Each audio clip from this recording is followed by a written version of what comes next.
Facebook Live. I've never heard of this shit.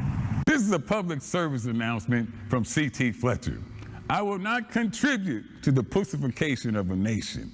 Get your punk ass out there and work for it, motherfucker. Let's roll.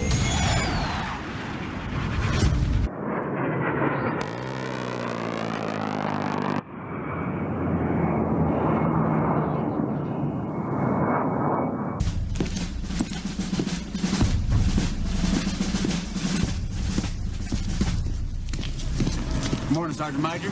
How do you know what kind of goddamn day it is?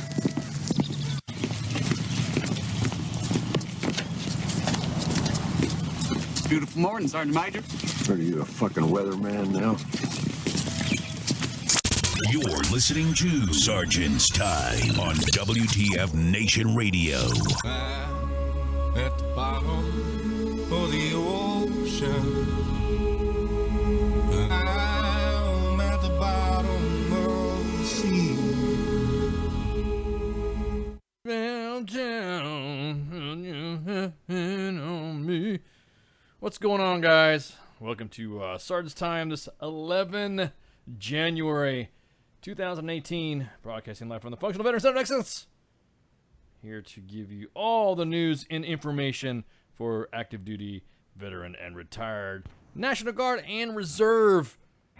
Here, all Army stuff, all Army all the time. This is strictly for the people that like to still Army. This is all active duty crap. So if you want to talk about active duty stuff, things are going on in the world, then obviously this is the show for you. Anywho, so what's going on, Michael? Oh, nothing. No. Oh, okay. Oh shit! I forgot to. There you go. It's beer time. I forgot to. I just looked over my can of beer. I'm like, oh, it's not open. Yes. You have to forgive me. There's a little bit of drama going on here right now. Yeah, I was about to say, dude, what's going on? I was just overhearing you on the sound side, and I was like, oh. What's going on? Apparently, at my old place of business, one of the stores that I used to work at for Dollar General just had a mass shooting, minutes ago. Just now.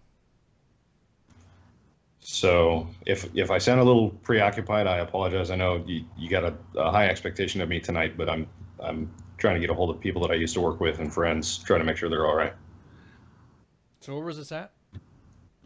This is in Phoenix City, Alabama. Fort Mitchell, Alabama, actually, this particular store. So I just called my old store manager. She said that one of the assistant managers that I used to work with at that store was working at the store that had the shooting tonight. She had no idea what was going on. She just jumped off the phone. She's calling him, trying to make sure he's all right. So, God damn, bro. So, and she's calling me back. So, yeah, go ahead. Take a call. I got to dip out for a second. Yeah. Go ahead. Damn. Holy shit. That's fucking crazy. Holy crap, bro. I mean, it always seems to happen always during the evening hours. Especially during right before we have people going on air. There's always something going on in the world. So, all right. Well, Mike Golf's going to come back in a minute. So anyways, so that's me and Mike Golf doing the front desk duties is Mama. What's up, Mama? Nothing much. How was your day? Okay. Just busy trying to catch up on stuff that I missed yesterday. Oh yeah, because you were out goofing off and shit, and no, I'm just kidding. I know you had some stuff to do. I was being poked in the ass. Whoa!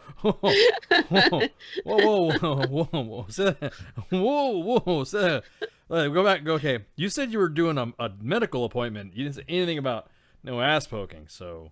Well, I mean, it was a medical ass poking. Oh, gotcha. Okay. Involving a needle. I don't think it's anything. Oh, it was anybody would like to. Nothing arousing. Is that what you're saying? Yes. No. I mean, I'm pretty sure somebody could get aroused because people are into kinky shit nowadays, but I wasn't. I was kind of Bill Cosby for it, so. You're a Bill Cosby. I didn't even get flowers. You didn't even get flowers? Nobody even talked to you about it? Is that what you're saying? Nobody asked you for your number or something? It would just show up? Like, and you No. got poked in your ass. Yes. Sorry, I shouldn't say it like But that. then I found out I have to have surgery, so whatever. Oh.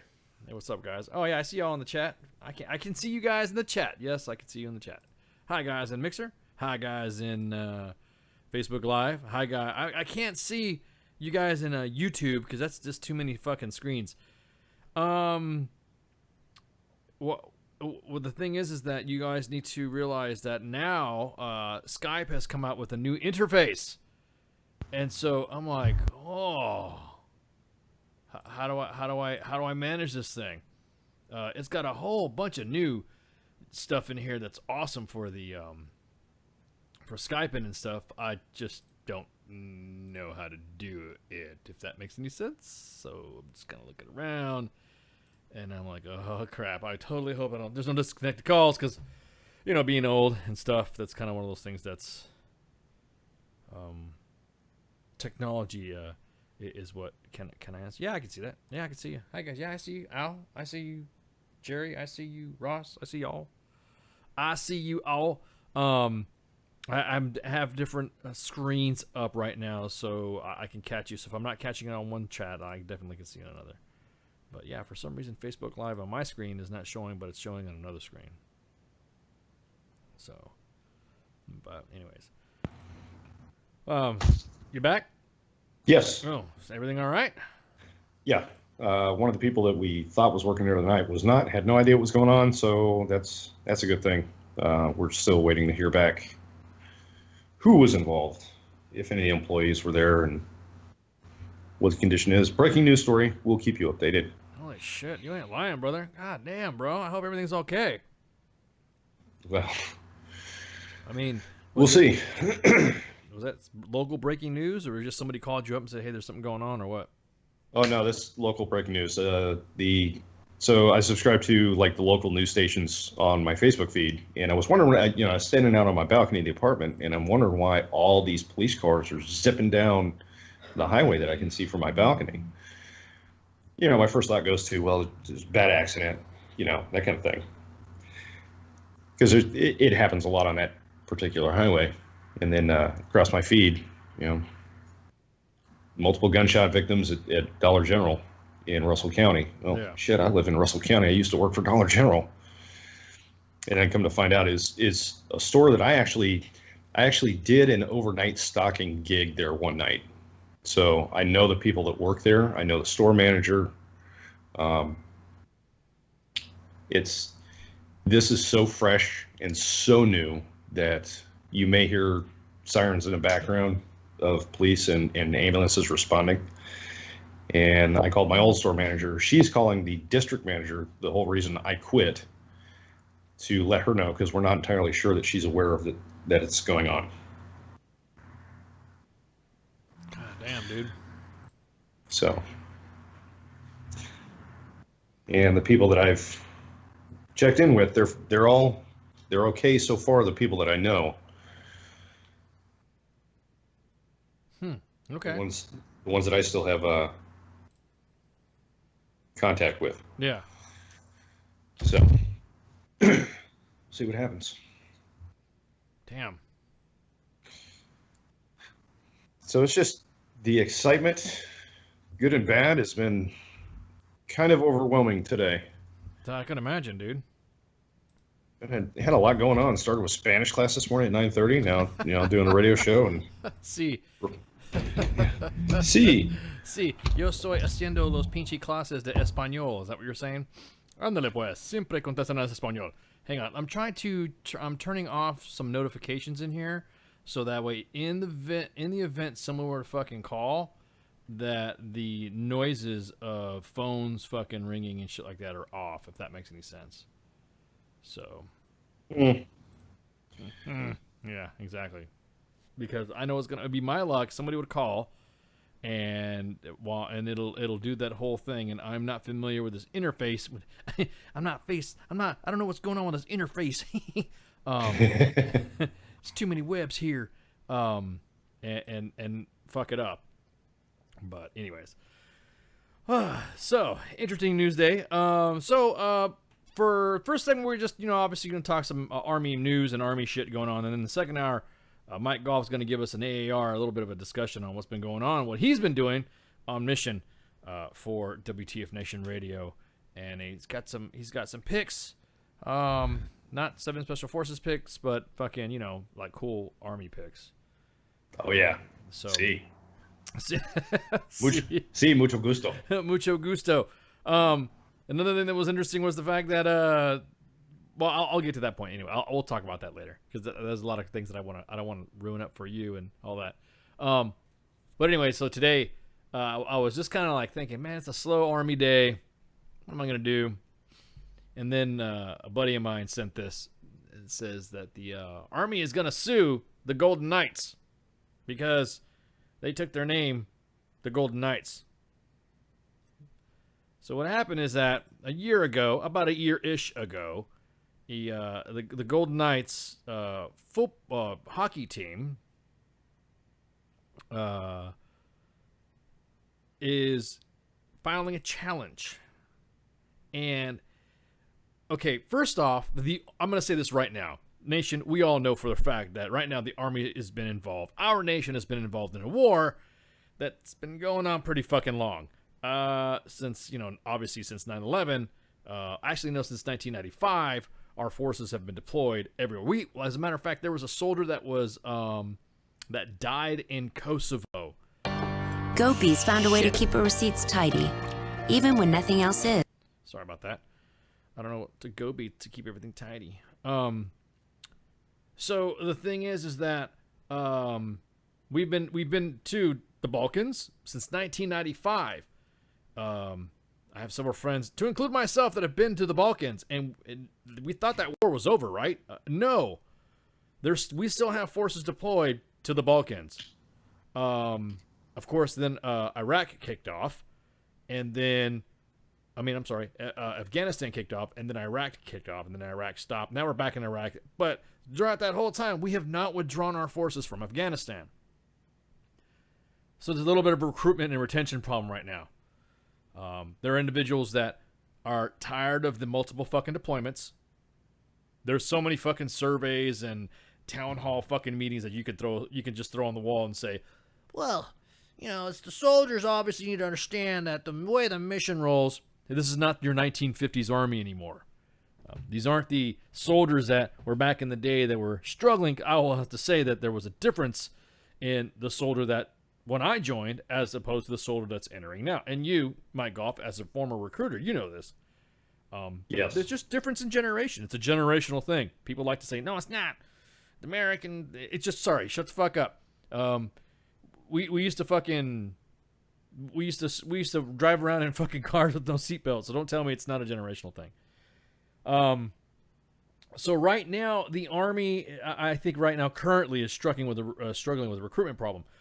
Not to mention in the Army, while in service, the Army has made initiatives to cut the fat to create more budgets for other units to do what, because it's a competing factor between all the comms, FORSCOM, TRADOC, and then of course all the combatant commands, AFRICOM, CENTCOM, SOUTHCOM, EUCOM, XYZ COM, whatever. Those are competing interests and budgetary constraints that's when all the generals, the Joint Chiefs, go to Congress and testify before Congress and say the Air Force says, this is why we need to get rid of the A-10. Is because we want the new baller-ass fucking F-35 that sucks, but we still want it. Because I want to retire and have a multi-million-dollar job when I get out. I'm just telling you like it is, guys. That does happen. Hi, General Casey. How you doing? How do you like working for the board of directors at Colt? But anyways, I digress. And the rewarding of the M4 being awarded again. So there's a lot of budgetary constraints. Then I'm making the giant circle to let you guys know what's going on. So right now, any additional love, any additional branding and marketing would be good for the Army right now. Currently, the group that handles the marketing for the Army. Okay, you ever wonder how come the Army just never does the commercials like you see? In other words, they don't. The reason why U.S. Army WTF Moments and WTF Nation Radio was created is because we're giving you the real fucking Army. We're not giving you the Army military, or the Army Marketing and Research Group. We're not giving you that one. You know that fucking commercial? You guys want to be on a team, and they show everybody all fucking with clean equipment, fucking all supported. They look all fucking clean shaven, ready to fucking go rock star looking. Yeah, they're born. Right? So what happened? That's why groups like U.S. Army WTF Moments and WTF Nation was created, to give you the WTF Nation, the real army. Right? Sugarcoating shit. Yeah, I was about to say we're giving you the candor and the straight up fucking the legit. We are giving you what you, the American people, and the WTF Nation, the listening audience, what you fucking expect out of the United States military. Killers, people who want to kill and want to go out and do shit for their country to defend their nation against enemies, foreign and domestic. You want to go have an image that's going to be good, right? Enter the NHL. Now, in the longest time, I will say the most underrated pro sports league to me has been the NHL. That's just me. And the reason why I say that is because the NHL, it kind of doesn't have an open, like there's nothing big about the NHL when it comes to the hockey players. No, can you name any legendary hockey players? I mean, I'm because from the West, it's Wayne Gretzky. But before that, was there anybody? There was the dream team of the Olympic team. What was the 1976 Olympics, right? No. Was it or what was it? It was 80. Wasn't it 80? It was it was the Winter Olympics. But my point being is that's how much me and you know, right? There is no LeBron James of fucking hockey. There is no Michael Jordan of hockey. There's like, oh, look at that slam puck. Oh, yeah. I want to be like Mike on fucking ice skates. There's no such thing as that, right? You don't see that stuff. So, however, I have attended NHL games, and they are the most gracious, the most supportive. They take no sides to anything but the U.S. military when they honor the U.S. military. Even the Canadians. Even the Canadians. Correct. Take off, They sing our anthem, when we forget it, Yep. So, you kind of, the NHL, the way I see it, to me, and this is just to me, is that hot commodity. It's the hot market. It's the group that you want to go for an audience, for recruiting, right? Because you watch football and baseball, what do you see?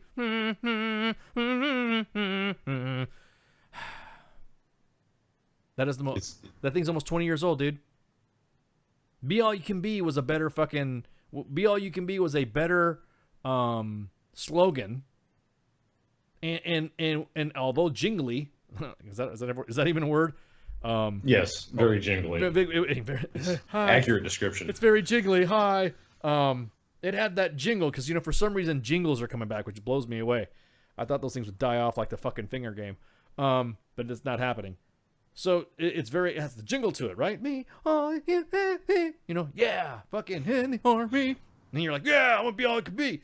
That meaning of it was fucking yeah. And then the Army of One came out with a guy in fucking not even in the right uniform, running around in NTC while other one's in fucking full kit and all this. And this was like, clearly a fucking identity crisis right there. And then there was Army Strong.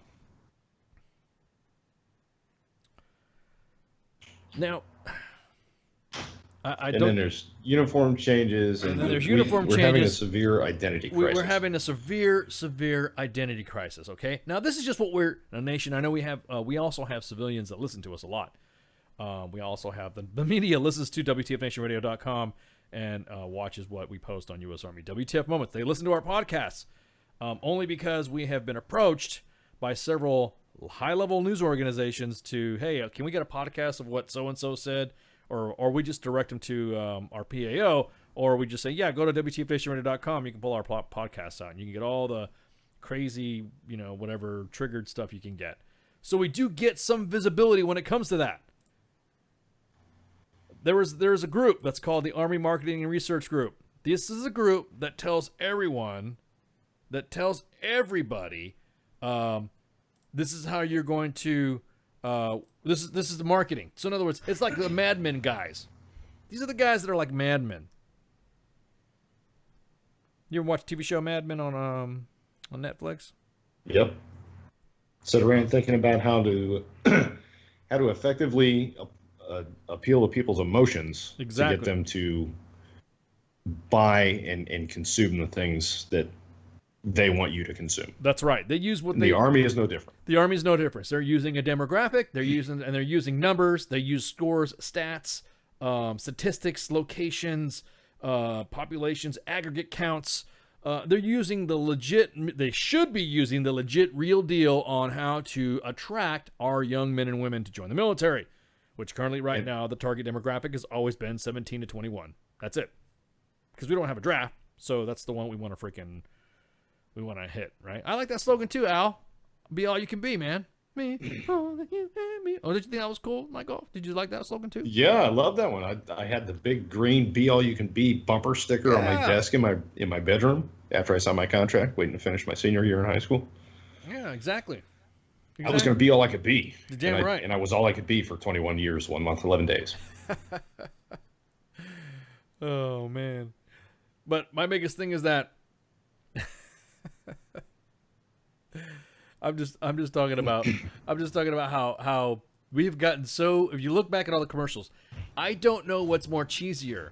The Be All You Can Be commercial where all those howitzers were landing, when the guys jump out of an airplane and then you see those howitzers landing on a pallet and they're hitting the drop zone, and then you see vehicles rolling around, and then you see freaking, guys popping artillery right off the fucking drop zone, and then all of a sudden you see that one buck sergeant, that dude that yes, morning first sergeant. Yeah, hey first sergeant, and hands him the canteen cup full of coffee. Yeah, me, and you see rounds firing back. That was funny as shit. You look at that. I don't know what's more cheesy than that or the cheesy shit that they have now.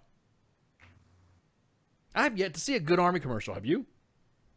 No, but I do have to give it to them in the realm of applying to emotion. The slogan or the song that they came up with, the very John Williams-ish song that they wrote for the Army Strong campaign, that gets you. That actually is a good. Don't get. You're right. I didn't even think about that because we were talking about the jinglies of it. But the slogan. But you're right. I didn't ever think I've ever heard. That is in the Army. There's three things that you recognize in the Army at every time. That's the national anthem, because for every ceremony you do one, and then there's the Army song, and then there's the Army Strong song, the theme song of the Army commercials. But you're right. So that's almost like everybody knowing what freaking and it hits you at that same level that John Williams hits you with when you're watching the opening credits for Star Wars or the Indiana Jones movie. It's at that primal level. It grabs you and doesn't let go. Exactly. So you're right, Don. Too many people stress out on the one of. Say they took something that people outside, because they didn't analyze who their audience was going to be, right? Yep. People got the ass of what it means. Army of one is what they're saying, is that it's one giant blob. That's what they were meaning. It wasn't meaning of just one dude. You know what I mean? It wasn't just one dude gonna fight everyone. It was meaning that it was moving as an entire entity, meaning that out of many, one. That they were using our country's e pluribus unum slogan. Out of many, one. The total is greater than the sum of its parts. Exactly. And if it falls apart, then you're an individual. That's what the dynamic they were going for. They weren't going with anything like, just one little guy running around out of his uniform in a rucksack and NTC running backwards. Which is true. Of course, it was too highbrow to say an army of a singularity. That would have gone way past many people's understanding. Well, not only that, but it's also a lot of bumper sticker space right there. You gotta have. Yeah, that. True. Yeah. You gotta have that. So that group is the AMRG, the Army Marketing and Research Group. The Army Marketing and Research Group, they're, like I said, they're the guys. These are supposed to be highly paid admin people or advertising people to do advertising to get you, the WTF Nation, to tell your kids to watch that commercial. Hey, look, when you turn 17 to 21, this is why you need to join. And now they have computer graphics and also their shit to make it look even more Hollywood, which is, I say they've gone away from too many graphic-y shit. They went to too many graphics and stuff like that to where you don't see hey, First Sergeant, getting a teacup full of coffee in the field. They don't show that anymore. You know what I mean? I have seen PAOs. As a matter of fact, I have seen PAOs from different divisions and different commands do some baller-ass fucking videos. Way better than fucking the Army Marketing and Research Group. Oh my God, the West Point Team Spirit video that they did for the Army Navy game. Yeah, exactly.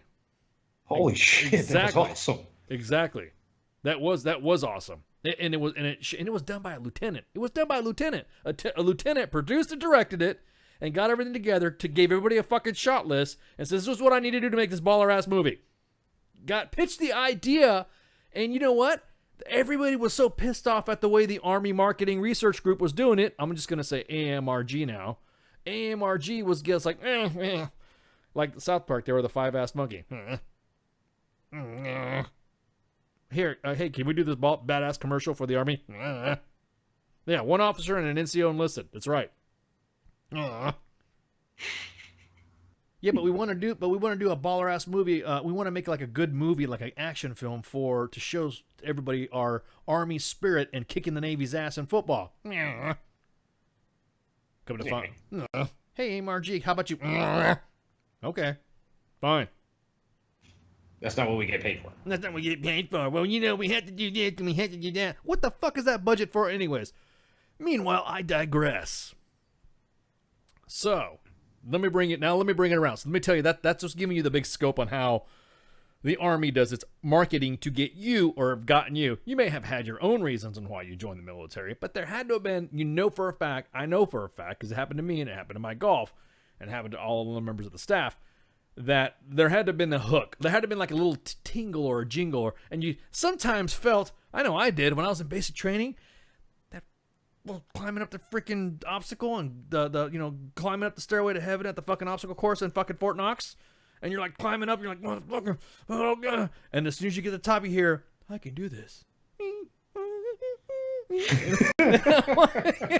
That little jingle, didn't it? It did me. I was like, motherfucker. And then you felt like cheesy ass and shit. You feel like, oh, this is so cheesy. I'm thinking about the Be All You Can Be song when I'm climbing over the fucking stairway to heaven in fucking Fort Knox, right?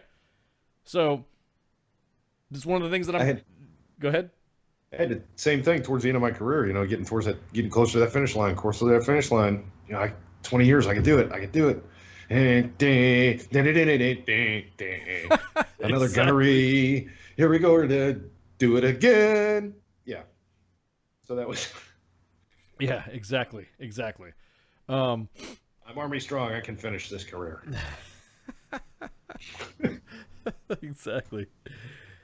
But my biggest thing is that you're right. No, because my biggest thing is that they did. You know what? It was almost like playing it's almost like getting what known orchestrated songs that from great movies, and then putting it on a ugly ass product, a B movie, like putting a Star Wars song on a B movie. That's what the Army Strong song was for its marketing campaign. Correct. It was a baller ass song. It got you pumped because if you hear the song by itself. And you're like thinking, and you're like in another room, and you think it's a commercial movie trailer because they made it almost movie trailer quality. The first Army Strong commercial was movie. Yeah. It was actually the first. Let me give you some trivia. The first Army Strong commercial was leaked. The AMRG didn't want that movie. They didn't want it to come out. Looked too Hollywood. Made it look like war shit. That's why if you ever see it, it's always in low resolution because it was a leaked fucking film. And it got out. It fucking spread. That was before the advent of the internet realized people how viral it got. You know what I mean? Yeah. So, now I think we all know what the Army Marketing Research Group is. Okay, so we've got one, the NHL, that always supports the military. I've been at several puck drops myself, and was quite surprised when I was participating. They brought me out on the ice. Ladies and gentlemen, present to you, blah, blah, blah, deployed to blah, blah, blah. He's here to drop the ice and blah, blah, blah, blah, blah. And then you're like, yeah, fuck yeah. And then they have the national anthem on. They're like, yeah. And then they treat your family to some lickies and chewies and some like, fuck that. Yeah, I goddamn. Holy shit, that's awesome. Never knew that the NHL was like that. The NHL offers a lot of box seats to family members that are deployed. I tell you what, the NFL doesn't do that shit. They make it look good, though. They make it look good, yeah. Well, no, because we paid for it. That's why we made it look good. We paid for all that advertising. We as the Army. So Same with baseball. yeah, exactly. So, well, I would say baseball is actually close. The NHL baseball, because that, like I said, when the Kansas City Royals, I'm still going to go back to the Kansas City Royals, how they fucking made sure that baseball game when they were playing, they thought they were going to win and all sorts of shit. They were able to coordinate their team to be shown first. They were able to get that live feed, and downrange. That was pretty cool. I thought, to me, a little shit like that. To me, that's what gets me hooked onto a team. If they do something for Joe. Now, what does this have to do with what I'm about ready to say? The United States Army has filed a challenge with the U.S. Trademark and Trial and Appeal Board on Wednesday, saying that the Vegas Golden Knights name is associated with the military branch. In its filing, the Army says the NHL team has chosen and used a similar black and gold and white scheme on its uniforms, marketing, and advertisements, and its hockey arenas, mimicking the opposer's colors and further adding to the likelihood of confusion for the public. The Army says that it's used the Golden Knights name since 1969 in connection with its parachute team and with recruiting, that it owns common law rights in color scheme, black, gold, yellow, and white. Yeah, it gets better. It gets we own these colors? Is that what they said? Yeah, that's what they're saying. What is this, a gang war? I'm about to say, I think Calfman must be in charge of this. So, the new NHL expansion franchise, which started to play this season, it's actually been going up, and it's actually doing pretty good, too. Had revealed the name and logos to the world back in November 16 after filing a trademark with other options. The Army expressed its opposition to the mark 10 months later. The U.S. Patent and Trademark Office gave 30 days to anyone who opposed, and the Army received an extension until Wednesday. Now, this even gets better. It even gets better. The NHL team owner graduated from West Point in 1967. And said, he was thinking about naming the team the Black Knights, which is the Army's nickname for the our football team. Despite his choosing a different name, the inspiration for the name and branding was not a secret. He even said it. During its filing, the Army points to an article on the Washington Post in June, in which George McPhee, the general manager, he said he made a connection. He's like, hey man, look, Bill Foley's a West Point guy. So it's kind of like you're using this thing, it's history and it's West Point. It's that way he knows that it's honoring his classmates serving his country. So those colors mean a lot to us. Now, mind you, this is the team. This is the guy who manages the team. The notice of opposition also cites a tweet from TSN that quotes McPhee as saying, we're going to be the Black Knights, but we've already had the Blackhawks in the league. So the league was trying to get us to come up with another name. So another name was used at West Point is the Golden Knights for the parachute team. Which technically it's not. Believe it or not, the Golden Knights belong to the Army. They're part of the recruiting command. They're like the Blue Angels for the Army. So if you're Blue Angels Army, they're all part of that little thing right there. So the Army got butthurt again. And so finally the team said, look, we strongly dispute that the Army's allegations that confusion is likely between the Army Golden Knights parachute team and the Vegas Golden Knights Major League Hockey team. Okay, look, we dispute it. Yes. The two entities have been coexisting without any issues for over a year now. We're not aware of a single complaint from anyone attending our games that we're expecting to see a parachute team and not a professional hockey team. That's kind of true. You can't jump into an ice rink. I jump out of airplanes. I could attest to this. Not in Vegas, anyway.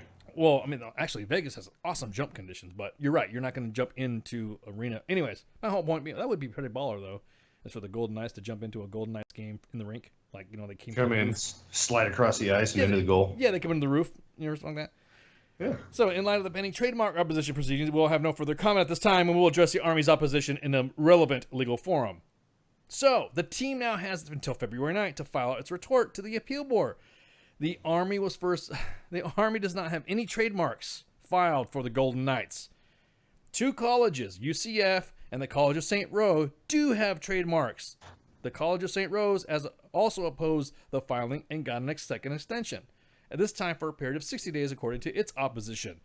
The U.S. Patent and Trademark Office initially rejected the Vegas Golden Knights logo based on its similarity to the College of St. Rose. The NHL Deputy Commissioner said this, quote, "It is not our intention to reconsider the name or the logo of this franchise." So he's telling you to shut the fuck up, Army. Meanwhile, the Golden Knights have become one of the most popular teams in the league, in the league. That's why the suit was filed. And I was about to say. So this story of the gold. So look, the Vegas Golden Knights. The Vegas Golden Knights paid homage to the Army by naming their team the Golden Knights, right? Not only that, but use the colors because the owner of the team is a West Point graduate. Now look, did anybody think to say at all that this was the the most freest fucking advertising you could ever fucking do? Think about it. Just think about it. The U.S. Army Golden Knights, in tandem with the Vegas Golden Knights, present, Army Day, or, military appreciation, something. Some free chicken left and right. But what have happened? You know what I mean? It's just fucking unreal. That this has gotten to the point where the Army is trying to sue on something that it's actually a nickname. I don't even know if we have. Do we hold any other trademarks? The only other one that I know of possibly would be the National Guard Minutemen. Yeah, that is true, because that's been pretty. I don't know. I think the National Guard's been owning that shit for about, I don't know, few centuries. So, but yeah, it's just one of those things that I just couldn't believe that when I saw this and I read this, and I'm thinking, you've got to be fucking kidding me, that the Army is going to get the ass with free promotion. That's the way I see it. I see it as free advertising, and the AMRG, the Army Marketing and Research Group, should have said, "Hey, Golden Knights, can we jump on some of that free chicken, throw an Army star in there, and we can show some love and have reciprocal fucking, shit." I actually saw this as gold. Think about this. Just think about this. Getting a gold. I'm gonna get a Golden Knights jersey now. I'm gonna wear it. I'm getting a Golden Knights jersey, the NHL one, not the Golden Knights. I'm gonna get the NHL one, and I'm gonna sew a fucking Army star on it. Savage. Excuse me. That was a very bubbly beer. I'm drinking some Tecate tonight. Whew. But yeah, but my whole point being is the fact that you gotta be kidding me. Okay, so my question is, if they're going to sue the Black Knights over a patent that doesn't exist, a trademark that doesn't exist, a copyright that doesn't exist, well, why stop there? Let's sue the Pittsburgh Steelers too, because they're using black and gold. And they're using, and why are they the Steelers? Isn't the Steelers some sort of registered trademark with another, and they had to get permission from somebody else to do it? It was like a union, right? Isn't that what the Steelers were? The Steelworkers? The Steelworkers or something like that? The person to ask would be Donald Brewer on Facebook Live. He's huge Steelers fan. Yeah. Schittsburg. Oh my God! Not one fucking time you speak. Where the fuck you? I don't even see you in here. The Pittsburgh Kneelers. Oh my God! I just hear Steelers. I mean, I've got to say something. I'm a Bengals fan, so. Yeah. Go I'm Broncos. busy doing front desk stuff. Yeah. Oh yeah. Yeah. Anyways, but my biggest thing is that you're not even showing up on here. This new Skype is pissing me the fuck off. I see Mike Golf and it sees you in there, but I don't see all y'all's. This is so fucking weird, dude. I'm not seeing a new interface. I'm seeing the same old. Neither am I. Nope, you're gonna get an update tonight. Trust me. Oh, great. Yep, you're gonna get one. Trust me. Because I was literally, I had the comms up. Did you guys see the comms come up and then come off for a little bit when you guys were waiting for me to come on? Because that's what happened. The comms were up. I had it connected, and I was about ready to say comms up, and then Skype said updating. Fuck you. Yeah, it said we're updating. So I'm like, oh, okay. I'm thinking it's gonna be something simple, and then as soon as it kicked me completely out, and then it's I'm seeing it right now, going, oh god. So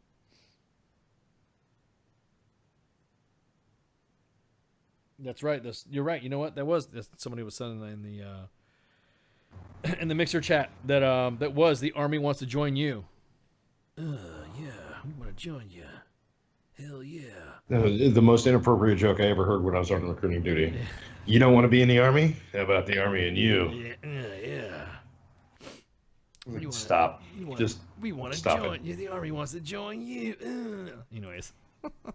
So, nothing else is being said right now about this challenge and the golden. And like I said, this has been a no shit.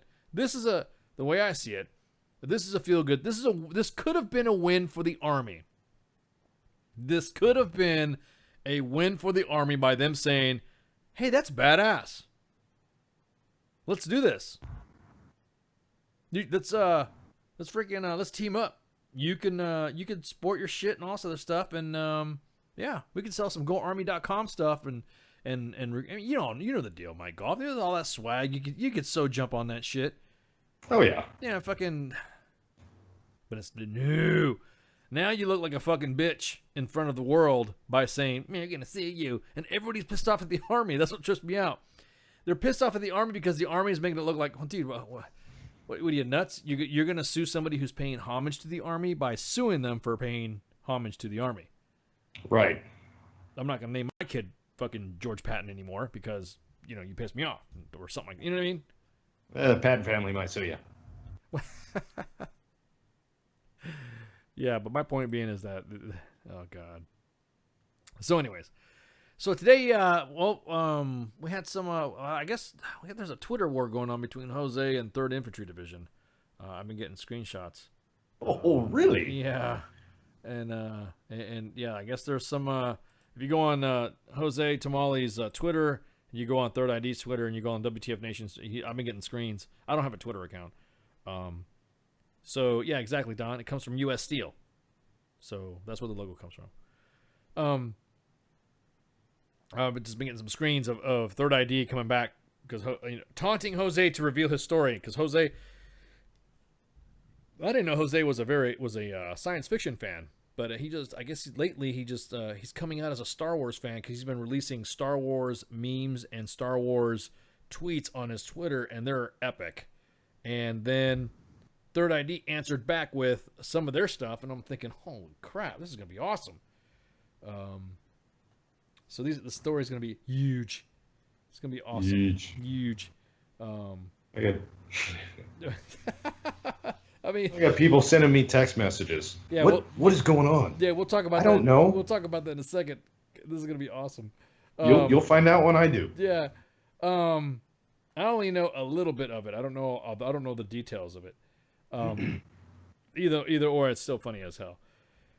So we're gonna take a break right quick, so that way I can dick around with Skype and see what's up, and then we'll be right back, and then we're gonna have Mike Golf give us a back brief on what happened at his visit as press. He was there as press talking to senior Army leadership at the Maneuver Warfighting Conference at Fort Benning, Georgia this week.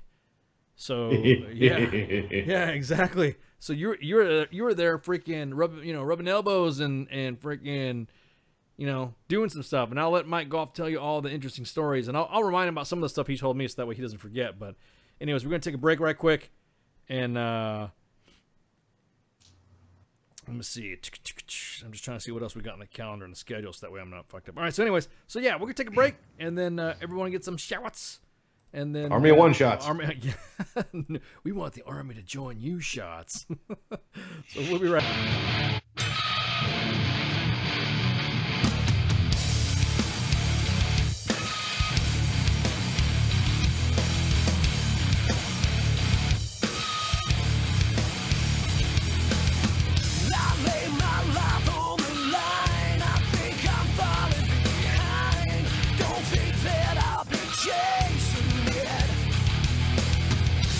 Say I walk on the truth, but I've nothing to prove.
it definitely is all about the visuals. Although, pretty sure it's illegal. This station is now the ultimate power in the universe.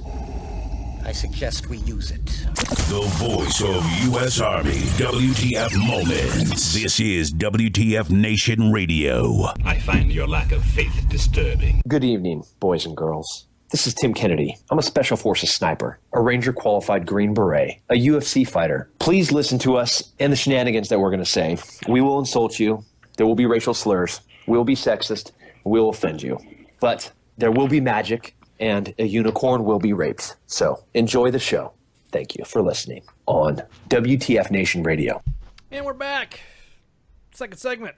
Talking about... Oh, I'm sorry. We're just going to jump straight into this one, aren't we? Yeah, dude. I was playing around with this system here, and it the programming software that we have, or broadcasting software that we have, has a function in there that I'm trying out, and instead of doing individual stuff, I'm just going to blast right through it. It's pretty badass. This little thing right here. It'll help. Basically, what it is, it's going to put PowerPoint slides on the fucking screen for you.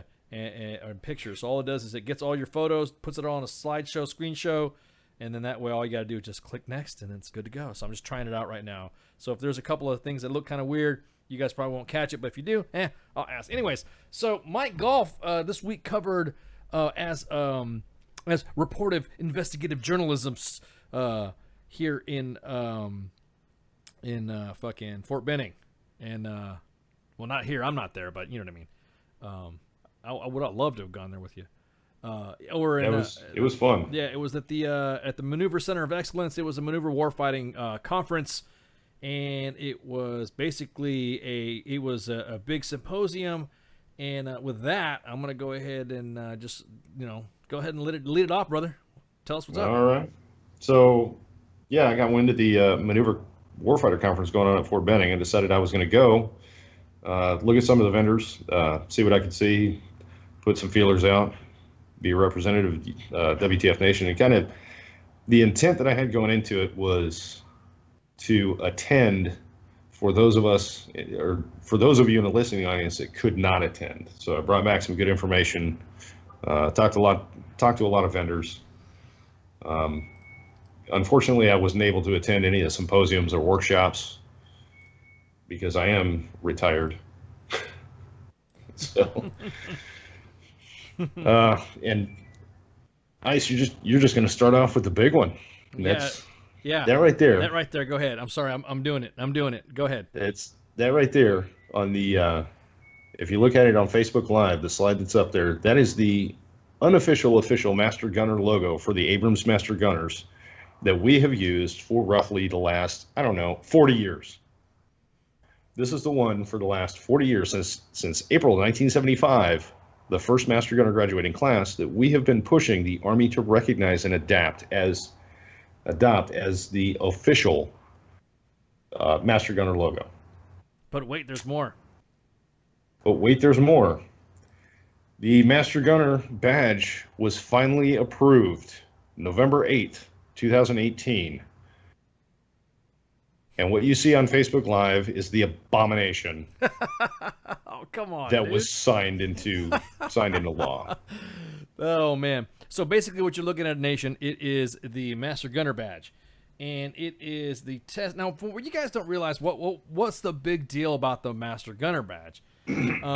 Well, since I joined the Army way back in the '80s, the Master Gunner badge was almost like it was the talk of, due to the fact that the Army had jump master badges. They had specific badges, like EIB and also the shit.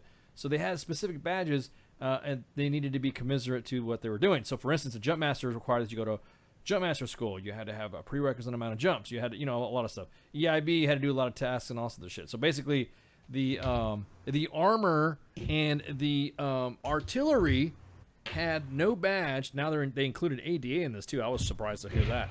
I didn't know there was and field artillery. Yeah, as I'm saying. So what they did was, in order to create a badge that is commensurate to what the responsibility is, because basically, when I was in the 1st Armor Division and I got to see Table 12 qualification, I saw guys lose their certification, and it is a relievable offense.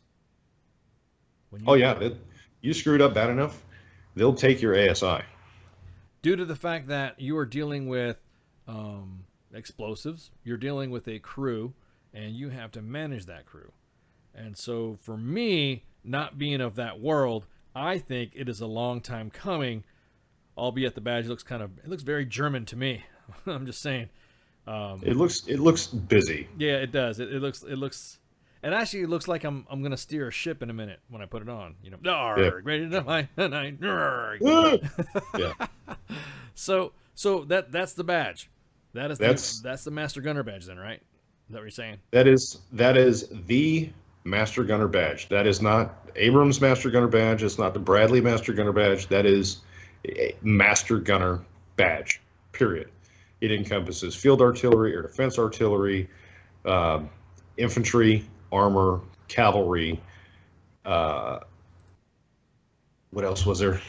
There was infantry, armor, cavalry, aviation. Aviation, yes, because aviation does have a master. They do have a table certification for aerial gunnery for the pilots. Right. So you'll notice in the badge, you've got a cannon, a rifle, a saber, and a missile. So that encompasses everybody. One badge to rule them all. I think it's pretty cool. And even it's giving it to warrants too. Warrants. I didn't know warrants. Warrants. Yep. Yeah. Warrants. Warrants. What? They get what? Because if you look at the briefing slide that's up there, on the left side is the patch, the right side is the badge. Correct. Yeah, I'm sorry, I had to jump into this one because this is important. This is breaking news. So if you guys don't know what it is right now, that right there is no shit, real deal, brief by individuals. So we're gonna take some. We're gonna stroll through the some of the information and videos. So right now, there was a picture. Someone said, "Hey, look, what was that picture of previous?" Because I was test firing the slideshow thing.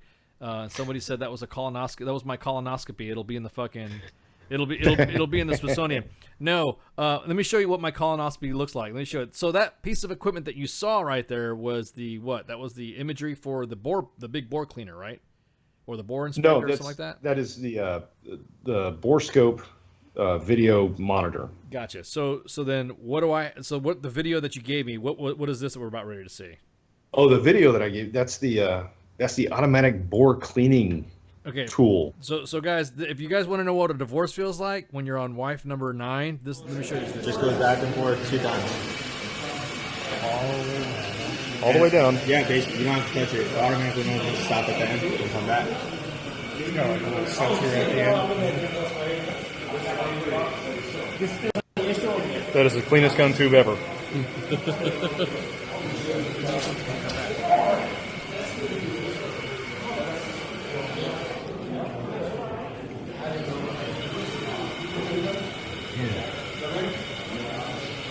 Well, congratulations on making tankers even lazier.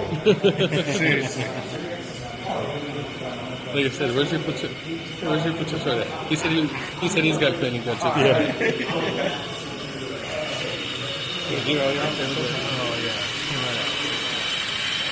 Oh yeah. That was an awesome vid, man. That was good shit. So thanks for making tankers even lazier there. Exactly. No, it brings the term of death before dismount into full fucking effect. Oh yeah. Let me bore my. Oh, you want to get bored? Now I could totally see Joe's totally fucking with that thing and doing something that's going to end up on the main page. I guarantee it. I'm willing to bet you. All right, so on with your your little briefing here. So this is with the briefing with the automatic bore cleaner. It's obviously a self-propelled internal cleaning mechanism. You got the little, they're almost like sonic toothbrush scrubbers. Yeah. That are on there, and those can actually be pulled out and replaced with little cotton pads. The cleaner itself has a reservoir for CLP, so you don't even have to lube it. Ugh. Just stick it in a tube and turn it on. Oh man, hey ladies, for those of you that really need a, what was it? What we were calling Symbians for your Symbians that just ain't cutting it. You can clean out your bore. You got some serious bore. Oh my god. Indeed. So this next picture right here, looks like I'm looking down a camera right here of a bore, and it's got a friggin', what is that? It looks like some sort of measurement, or just making sure it's taking the right Was it the inspector, that bore inspector you were talking about? Yeah, it's the bore inspection. Hold on, let me grab the pamphlet that I grabbed. Yeah, it's a bore sight tool, but it's a digital bore sight tool. So the third shop can come down and they can look at the inside of the cannon, and instead of being kind of a subjective inspection, looking at it, going, yeah, it looks good. Yeah, exactly. So it's almost like a third shop initial inspection to see if it needs to be worked on type thing. Right. So what this company has done is it's Zistos is the company that makes this. What they've done is they've created a bore scope bore measurement device that is digital. So they've got a laser measurement that goes on the muzzle end of the gun, and it measures with a laser how far into the gun tube you've gone. Accurate digital measurements of the pits on the inside of the gun. And instead of being like a telescope, it actually feeds it back to a video screen. So you can have the master gunner standing right there watching the third shop guy going, hey, go back and remeasure that one, or go measure that pit over there. So it's basically just measuring the tolerance, right? Is that what it's for? It's to measure the tolerance, so that way that's what ensures that obviously the round's going to fire, because it's a smooth bore. It looks like it's a 120 millimeter tube that goes as a smooth bore, right? Yeah, the 120 cannon on the Abrams is a smooth bore cannon, and it's chromium lined on the inside. Yeah. So you fire so many rounds through it, it starts to pit, starts to wear, and you have to measure that. With this device, it's all digital. It stores everything in a computer, so you can come back after gunnery and remeasure the same pits and get an accurate reading those gun tubes went through for gunnery. Gotcha. In addition to that, they've also been able to program it for condemnation criteria. So if you get to a certain point, you get so many pits and so much wear, it'll flash red lights and sound an alarm and tell you, stop, this gun tube is no good. Yeah, exactly. So it's given like a tolerance factor too. Right, and this is a one size fits all bore scope, so they can use it on a 155, a 120, 80 millimeters, you name it. Well, there you go, cause that's what my colonoscopy looked like right there, 120 millimeters, right there, bud, right there. So what the hell is measuring the pits on the inside of his colon? So that's pretty big. So what the hell is this thing? What is this desert looking thing that looks got a rifle? It's like a pistol grip. It's got a freaking stock on that. I spent probably like more a time railgun talking to this dude. TACOM HQ, not to be confused with Tank Automotive Command. Tactical Command Headquarters is a company that and I'm waiting for Facebook to catch up, but I know exactly what you're talking about. You're talking about the cage over the scope, right? Yeah. Okay. This guy, and I asked him about it. I was like, "What's with the roll cage around the scope?" And he goes, "That's exactly what it is. It's a roll cage for a scope." Okay, I'm a tanker. I don't speak sniper, and he told me that the point of the cage was to eliminate the bubble wrap and duct tape in airborne operations. Yeah, correct.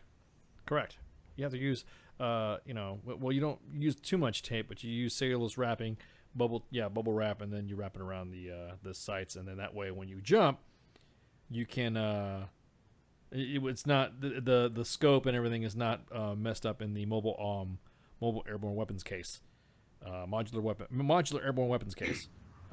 Which is the case that the paratrooper uses to jump. So, okay, so damn, dude.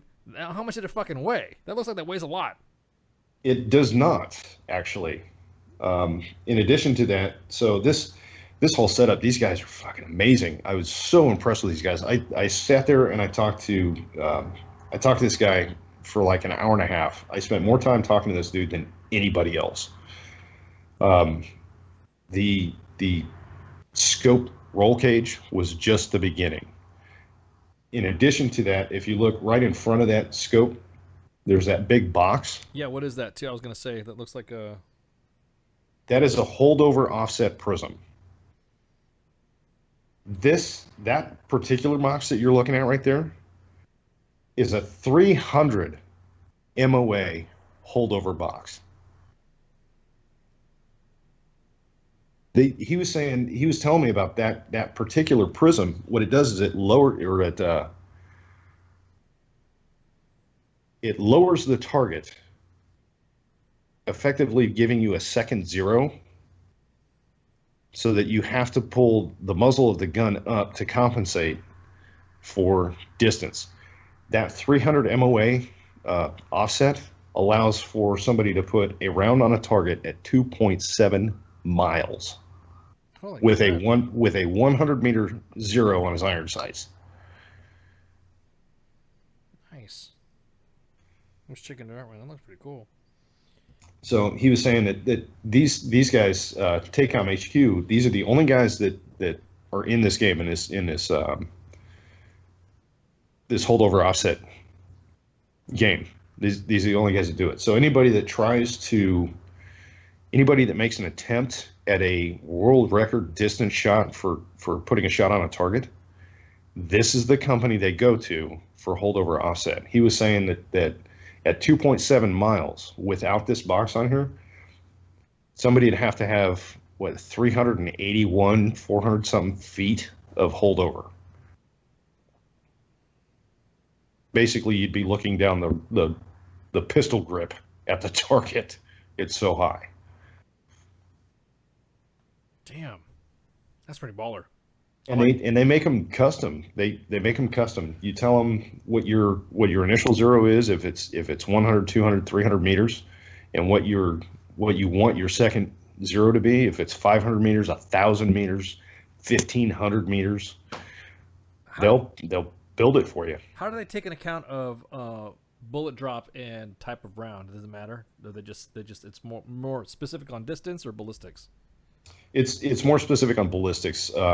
They also, in addition to knowing what your initial zero is, they also want to know the caliber of the firearm that you're firing. If it's a 338 Lapua, if it's a 308 Win Mag, if it's a 6.5 Creedmoor. They want to know what the caliber is. They want to know what your initial your starting zero is and what your end zero, what you want it to be, or your second zero. That's pretty cool. So, and he was telling me that they had actually tested it with MARSOC, and those crayon-eating motherfuckers hit 62 of 64 at 500 meters with a 100 meter zero. God, shit. Yeah, but it's MARSOC though. The Marines are I think better at long distance shooting than Army kids are. You know what I mean? They get more trigger time when it comes to something like that. Right, but the point being is they started off with a 100 meter zero, and then flip up this little glass prism, because the shorter distances you don't need such a large box. You don't need something that's 300 MOA. Yeah. But these guys, flip up a little prism, and the difference between a 100 meter zero and a 500 meter zero, I don't care if you're MARSOC, SOFREP, whatever, the ballistics is not going to lend itself to hitting a target at 100 and 500 meters. Yeah. Cool. 62 out of 64. That's pretty cool. And there it is right there without the prism on. The prism is taken off. And then, because I'm moving it to a... Because you can either, and with this prism, so if you have a 300 MOA sight adjustment, you have, if it's permanently mounted, you have a single-use rifle. That's it. You're shooting from one side of a valley to another in Afghanistan. So what they did is that particular prism, and all the prisms that they make, are Picatinny mounted with quick release levers. So you can go from a 100 meter zero to a 1,500 meter zero like that. I'm just looking at the optics. I'm just also curious at the damn roll cage too. That's pretty badass. All right, so the next dealio, and the same rifle looked like it had an interesting, it looked like badass. Is that the muzzle brake on the end of it, or is it the same? Is that the same rifle with the big? That is the same rifle. The muzzle brake is badass, but that's not the focus of why I took the picture. Although I'm very impressed with that muzzle brake. If I could get a new one for my AR-10, that'd be the one. But the focus is on the barrel. I was about to say, it looks like it's some sort of compensating baffles, gas exchanger. Compensating baffle. I took notes. This guy spat some sniper lingo at me. Yeah. That's Holy okay. crap, dude. It is. So the way they've designed this barrel, the way they Tacom HQ has designed this barrel is they've increased the diameter of the barrel, but they've reduced the weight by drilling these holes all the way through it, and they basically act as a heat sink. So what they do is they radiate heat 5 times faster than your normal stock barrel. They have effectively, he said they know they've doubled the rifle barrel life, but they don't know by how much because they still haven't burned one out. Heat is the biggest enemy of a rifle barrel. Yep, it is. And they have fired twice as many rounds through their barrels as would destroy any other barrel. And they're still good to go. Prism, I don't know how much they cost. I was scared to ask. Yeah, double the barrel life. The holes drilled through have effectively created what's called the principled axial compression, which is similar to having an I-beam on its end, and the flex strength that creates as opposed to having it on its side and bowing. Radiates heat 5 times faster. This particular barrel. So we talked about minutes of angle with the holdover adjustment prisms, right? Yeah. This barrel effectively eliminates barrel whip and sinusoidal twist. And what that does is the barrel itself reduces the MOA of the rifle down to 1/4 MOA or 1/8 MOA at 1,000 yards. Jesus Christ. How's that for speaking sniper? I'm a tanker. I don't know shit about snipers. That was impressive. It was all right. But these are the questions I was asking. Yeah. Okay. So check this out. This is what I'm looking at. This picture right here. What looks like the modern version of the sliced pig. Is this the M60 coming back again? Is this, no. What the fuck is it? It looks like an M60. It looks like the old M60. I gotta wait for Facebook to catch up. It's gonna catch up in a minute. That is those are CT ammunition, which is, oh man. I'm talking about the weapon. Look at the weapon that it's on. What are you talking about? You talking about the ammunition that's underneath that weapon? What weapon does that guy have his arm on? Oh, that is it's like an M60. Oh, what company was that? It looks like what we used to call the sliced pig, which was the M60 that had a shortened barrel on it. Right. No, this is it is a purpose-built weapon for cased telescoped ammunition. So basically, with this, I wasn't real impressed with the weapon. Oh, okay. So it's basically if you take a 5.56 round, you reduce it in length by 20%, right? And take the brass casing off, and case the entire thing in a polymer plastic. This gun is designed to fire that ammunition, but it does so with some really odd cams and barrels that rotate inside the receiver. And he showed me an animation of it, and I was just like, yeah, there's a whole lot of parts to break. But they're touting it as saving, between the weapon and the ammunition, you're going to save 40% of your weight. And exactly. Yeah, but you're going to increase your maintenance by like 180%. So yeah. What's your trade-off there? Yeah, exactly. Hang on, let me go back. There's another one here that had. So what is this comms gear? Is that a new ICS system or something like that? Some comms gear. TalkNet again. Gotcha. Wasn't real impressed with this one. It's the way the guy explained it to me is just an updated MCS or MCU. Yeah. Multiple subscriber unit.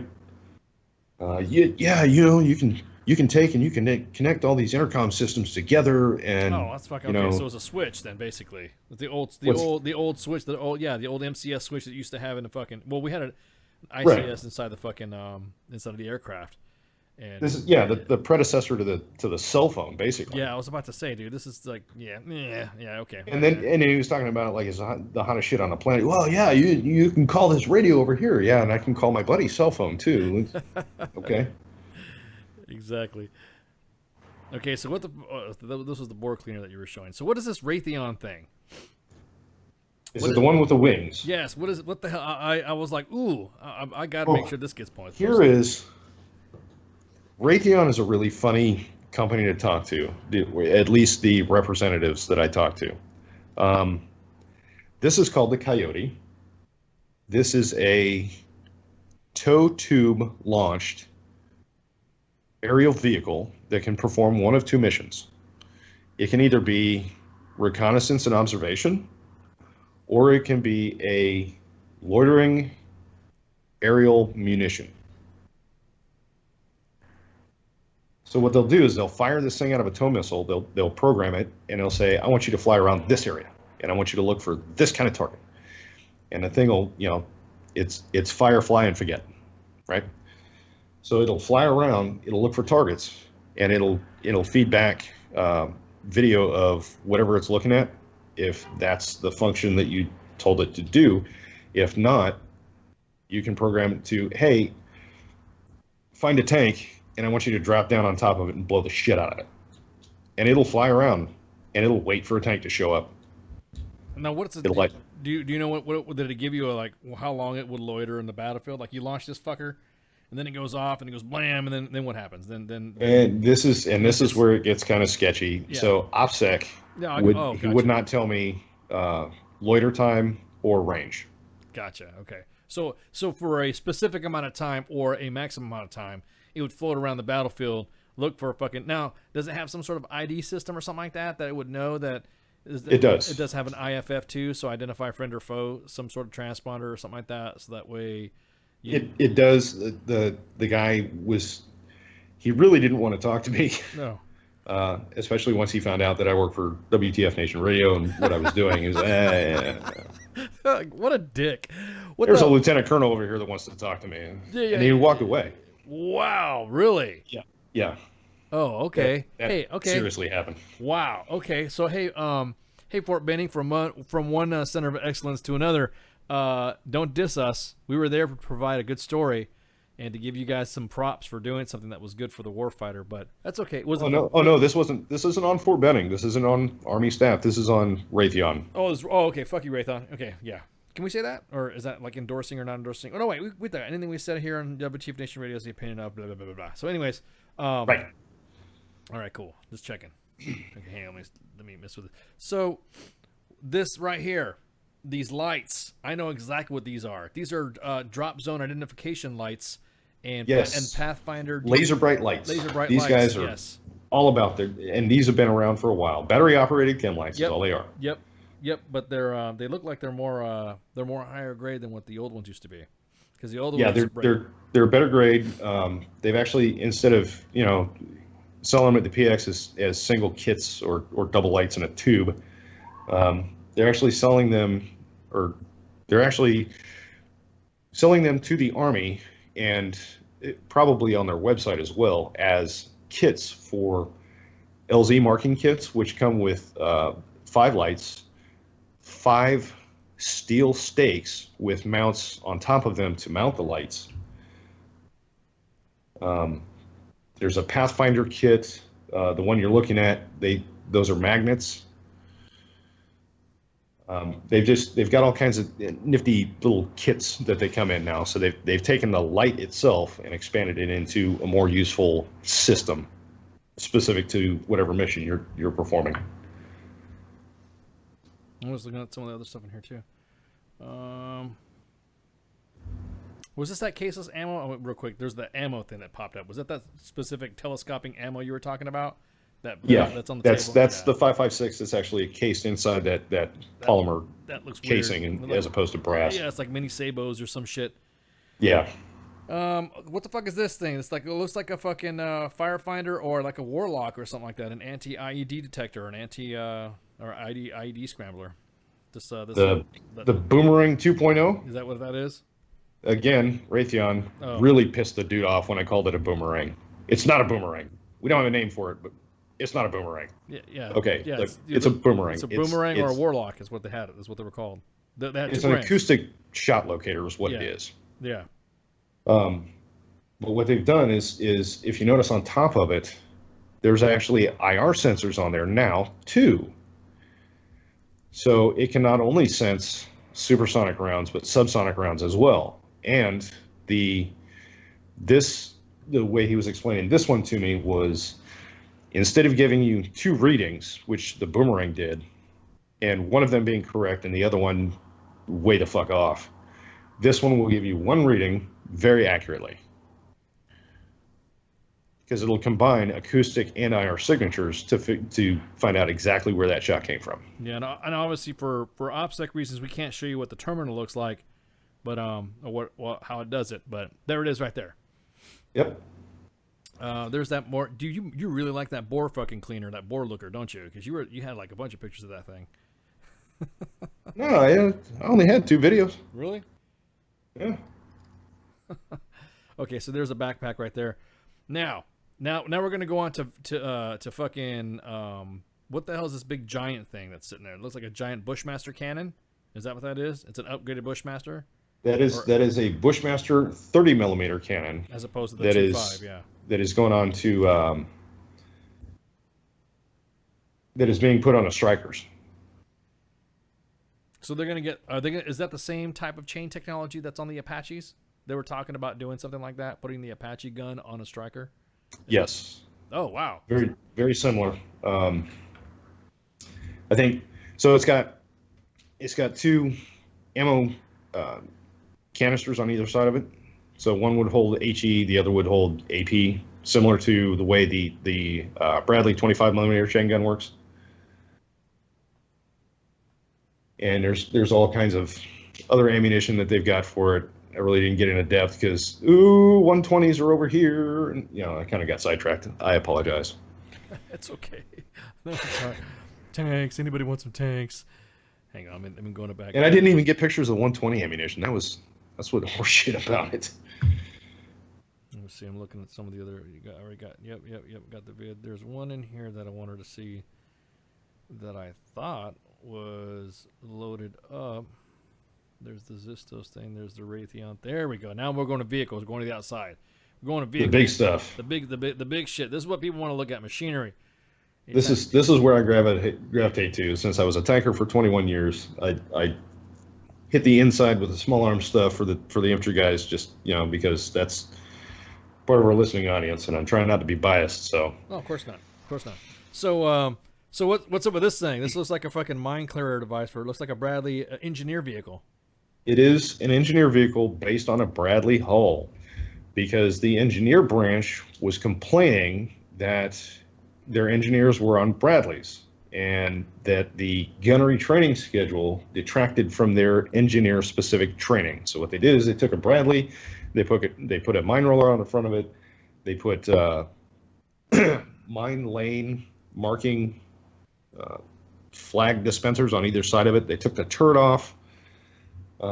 They put a whole bunch of reactive armor on it, and the most noticeable thing that is missing from this vehicle is a MICLIC. There's no MICLIC on this thing. So the armored breaching vehicle that is the engineer vehicle based on the Abrams. Well, they were also complaining about speed too, right? Like the engineers Right. did not have a vehicle that was fast enough to keep up too, right? Wasn't that one of the other complaints too? That was one of the other complaints. So we gave them the ABV, the armored breaching vehicle based on the M1 chassis. Well, it's too heavy. It's too much maintenance. All right, well, then we're going to put you in a Bradley. We don't want to do gunnery. Okay, we're going to take the turret off, and then we're going to put reactive armor on it. And we're going to. So in this particular one, they actually had curtains across the back of it, and they wouldn't allow anybody to take pictures of the inside. Gotcha. But yeah, the primary, and this is by BAE Systems, the same company that makes the Bradley.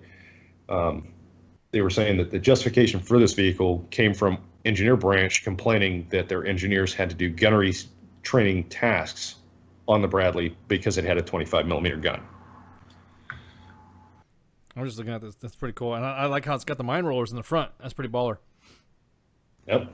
So I didn't even think that the Bradley could even come with mine rollers like that, though. That's pretty cool. Yeah. Well, it didn't move while I was there, so I don't know. Yeah.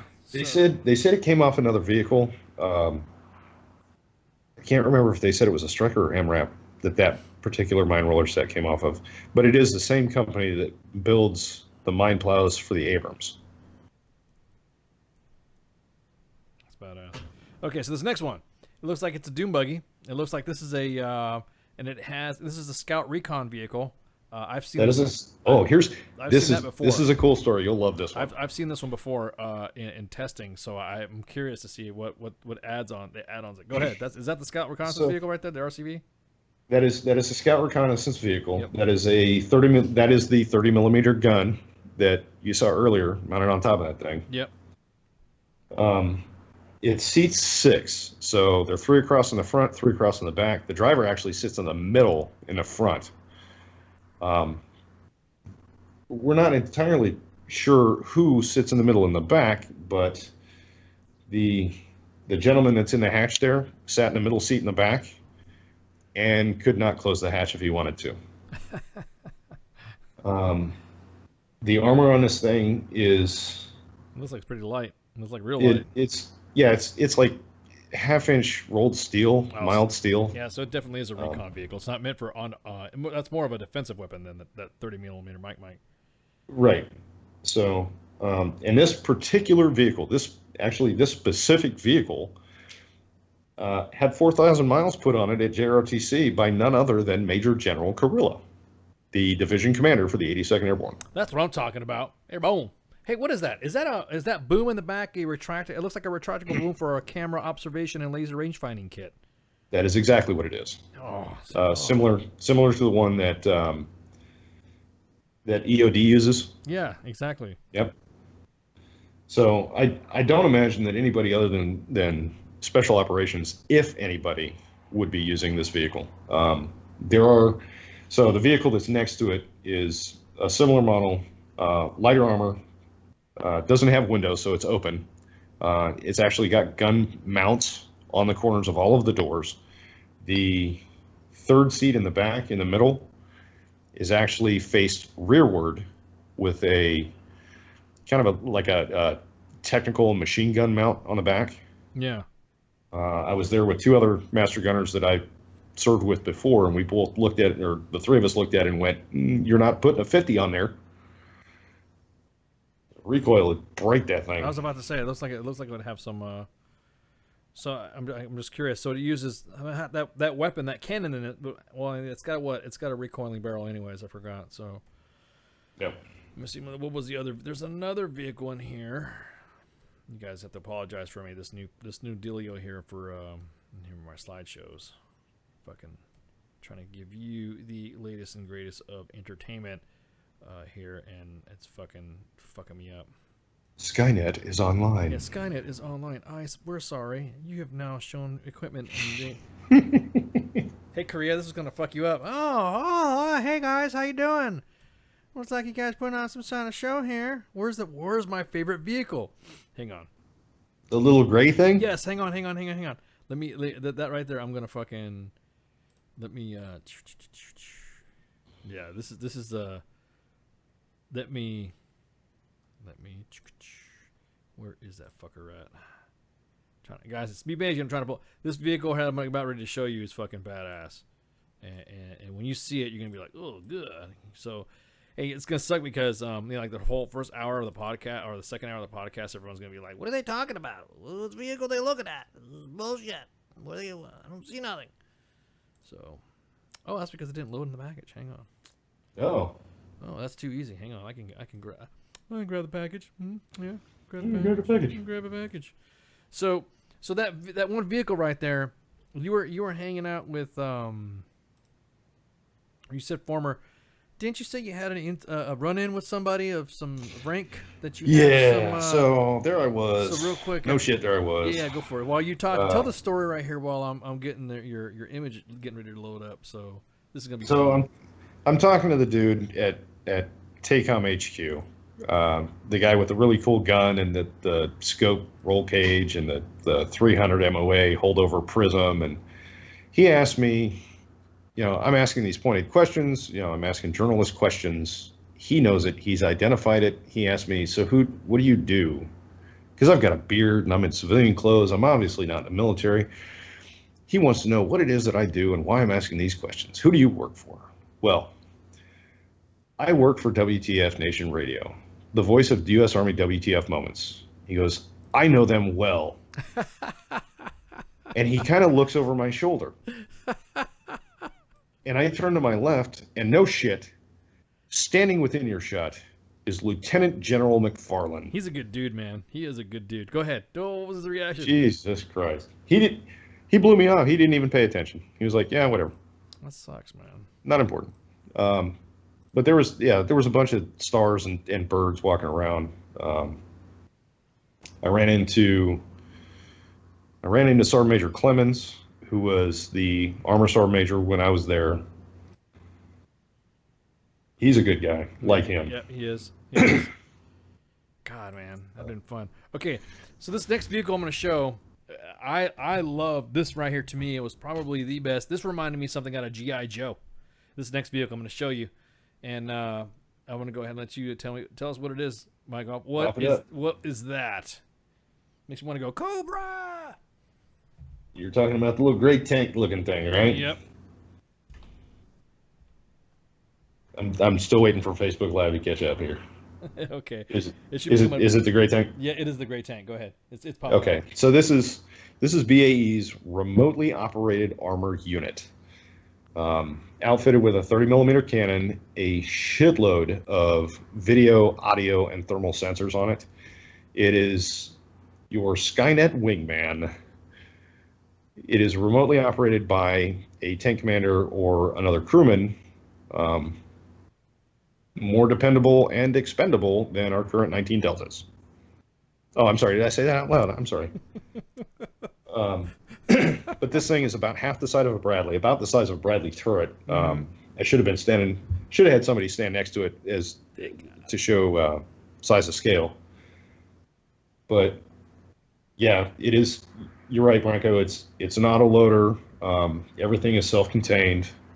There's no room for people, which means that they can pack a whole bunch more electronics and sensors in it. They don't have to armor it as much for crew survivability. And in doing so, consequently, is more maneuverable. So it can get in and out of areas, snoop and poop. It's basically a remote controlled scout. I was about to say, basically, it's like the recon vehicle, but unmanned. Yeah. It looks pretty vicious, man. I'm not digging Go ahead. It looks vicious, but in talking with one of the other master, every time I go to one of these things, it's like a reunion for me. In talking to a completely different master gunner that I ran into today, he was telling me this thing is old news. It's been around forever. It's not practical. This particular vehicle is never going to go into production. It's just a platform for BAE to show off the capabilities of the technology that they have at the moment. Dude, what are you talking about?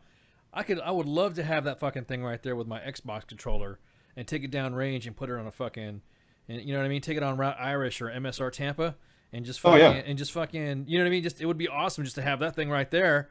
Let that motherfucker hit an IED. Yeah, exactly. Let that hit an IED or use that to fucking assist in cordon and searches. Could you imagine having some dude just be off in the distance, fucking just plant it up, far away, close enough to where you're able to engage the enemy, so that way you could pull security, or you could be riding in another vehicle, controlling it. And dude, I mean, look at that. I mean, it's got. You said it was a 30 mic in that thing. Yep. It's got fucking auto loading and shit. And then, and I'm not digging the rubber tracks though. I mean, it's probably why it goes so fast. Yeah. It's got the rubber tracks and all Well, that stuff. you remember the Aces, the Deuce and a Halves that replaced the Aces Yeah. with, well, I do anyway. The Aces were replaced with Deuce and a Halves. They had rubber track too. Yeah, and they it did. was like breaking rubber bands. Yeah, exactly. They couldn't withstand the heat. They couldn't withstand the tension placed on it. And then as soon as you turned it one way, it would pop. Like you said, it would pop like a rubber band. And then driving it through sand, forget about it. Exactly. I could see if it was maybe multi-wheeled as opposed to tracked, especially for something like that that's supposed to be going fast. Because if you blow a tire, you can at least have a run flat on there. Right, and with this vehicle being as light and as small as it is, being a wheeled vehicle would actually make more sense.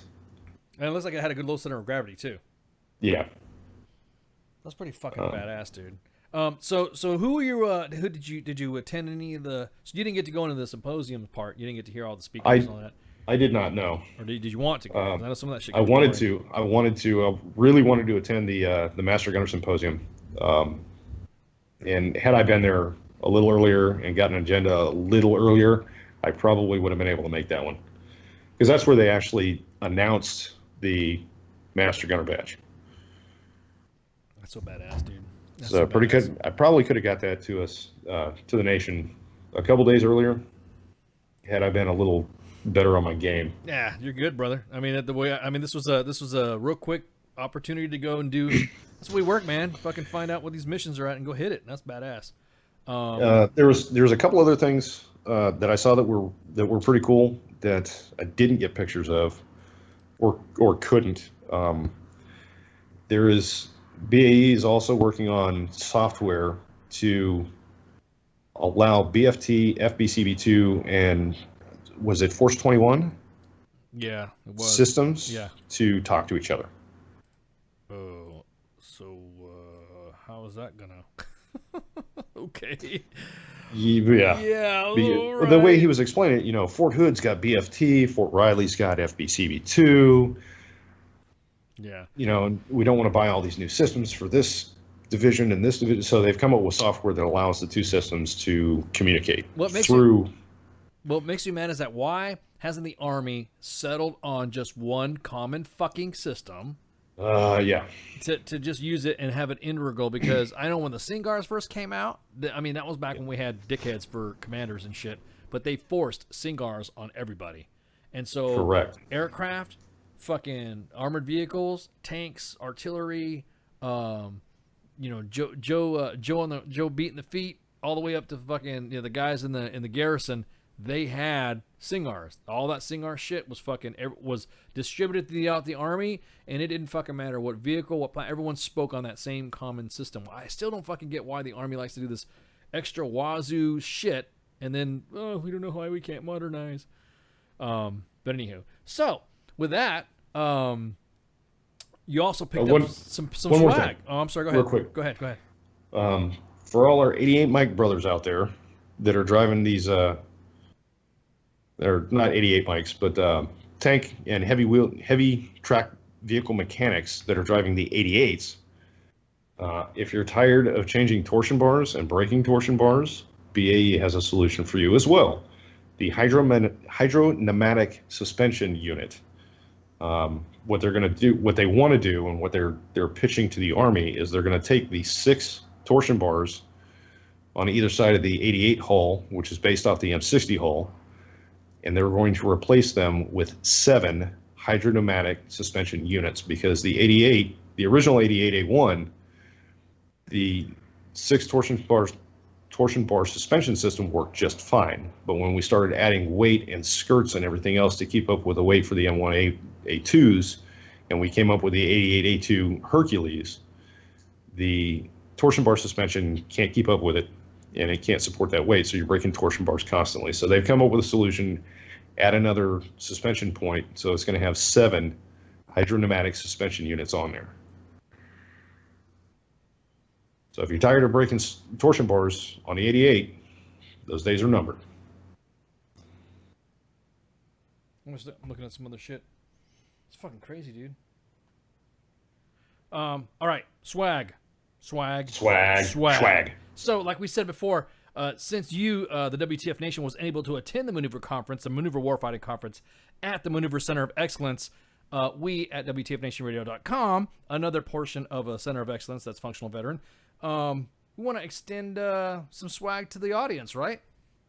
Absolutely. So if you guys, all those posters that you see right there are going to be signed by Mike Golf, from to whatever, go get some or whatever, sign, and then WTFNationRadio.com. He's going to package it up so that way we have more swag to give out every time we have giveaways and something like that and whatever. So you'll get an opportunity to get a fucking signed autograph poster. From me. From Mike Gerf. From Mike, yeah. I don't know. The M1A2 SEP V3 poster, I don't know. That's going to be a tough one to let go of. Why is that? Because I spent 21 years on tanks. Tanks. Anybody want some tanks? Tanks. So these posters are from GDLS, General Dynamics Land Systems Division. It's they made a poster for each of the vehicles that they manufacture. So you've got the Abrams, you've got the Lav, you've got the Buffalo, you've got the Mutt, you've got their version of an MRAP. So these are all the vehicles, the combat vehicles that General Dynamics Land Systems Division manufactures. They gave me this movie poster style package and said, here, you can have this. They were all packing up, getting ready to leave. Well, that's pretty badass. It's awesome. So, what are we gonna do? Normally, don't we give a fucking? Don't we do something? Do we have like a trivia or something like that? Do we? Are we prepared for that? Yeah. Usually we got some. We had some swagalicious swag stuff that we have freaking. What? No swagalicious swag stuff. No. We do. We got some swagalicious stuff that we give to people and that fucking rocks on. So let's see what is it about? I can ask a question. Yeah, go for it. Ask a question, bro. To see if anybody was listening. Oh, mo better. Okay, hang on. Let me make sure. Let me bust out some. Let me bust out. Let me look at some freaking. Let me pull up some chats to make sure we're good to go. And I got Facebook Live up.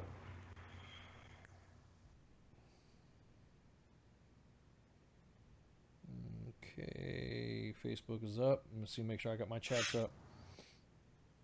Shut up, Donald. Is he already saying narcissistic?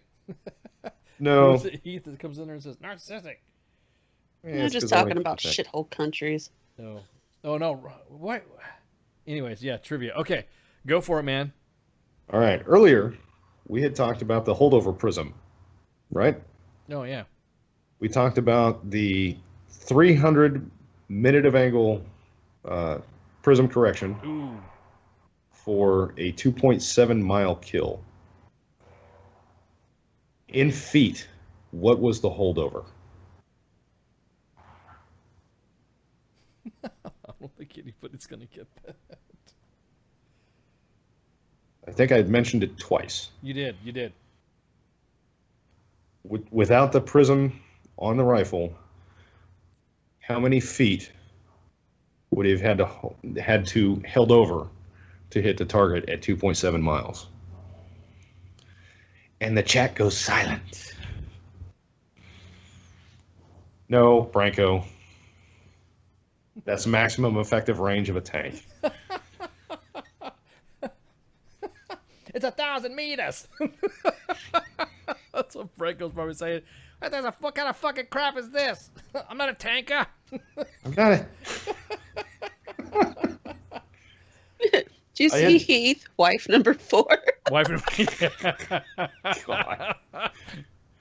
Oh my God, beautiful. Close, Pookie. The barrel actually reduced the MOA to 1/8, but you were paying attention. Yeah, he was. What was in feet? How far was the holdover without that prism correction? It wasn't 2 feet. It was a lot more than that. It wasn't 2,700. It was a lot less than that. 2 feet. Hey, what the fuck? Come on, Mike Golf. Help me out here. What the? I was eating a bowl of cereal. I wasn't paying attention. I was just looking at the pictures. The picture. The pictures. You guys are fucking dicks. Give us a fucking question. Wife number. I love that. You guys know me so well. Insulin. 1250.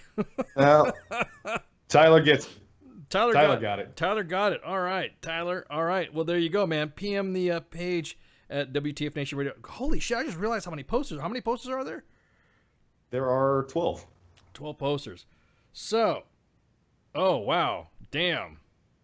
That was I had an unsuspecting answer. Got it just right after Tyler. I'm gonna have to say this. Sorry, Mom. That was you were too slow on that. We have to give it to Tyler because Tyler was first. Yes, that Mama Ice answered. Mama Ice is ballistic, yo. You know what I'm saying? She likes to bust some caps too. Good. Sorry, Mom. We didn't get you. Were too slow on that one, Mom. And I'm sorry. I didn't mean to.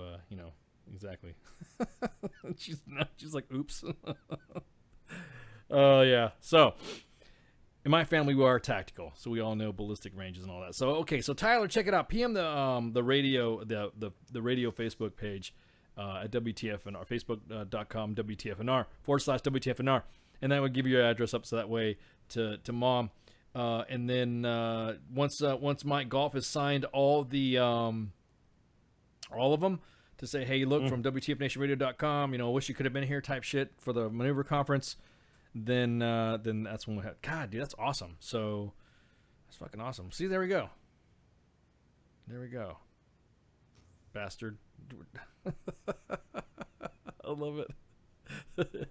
Branko, I tuned in late. That's fuck. Let me do a fucking go by. Let me go by this.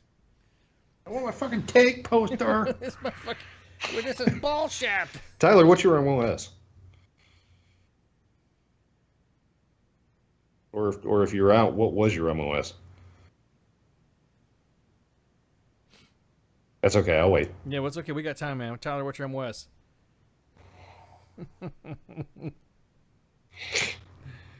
Mama Ice said Tyler better watch it. She knows how to shoot rifles too. That's cool.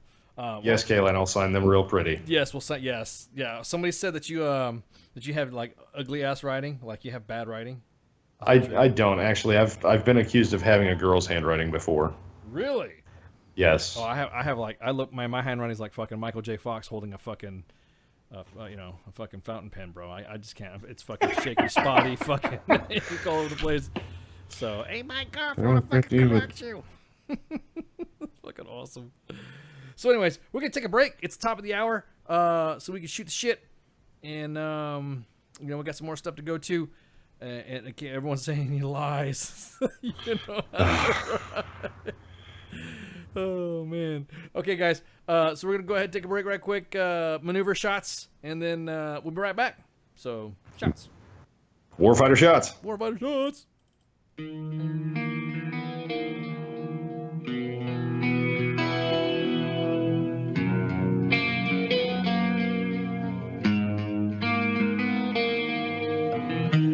Hungry for another taste.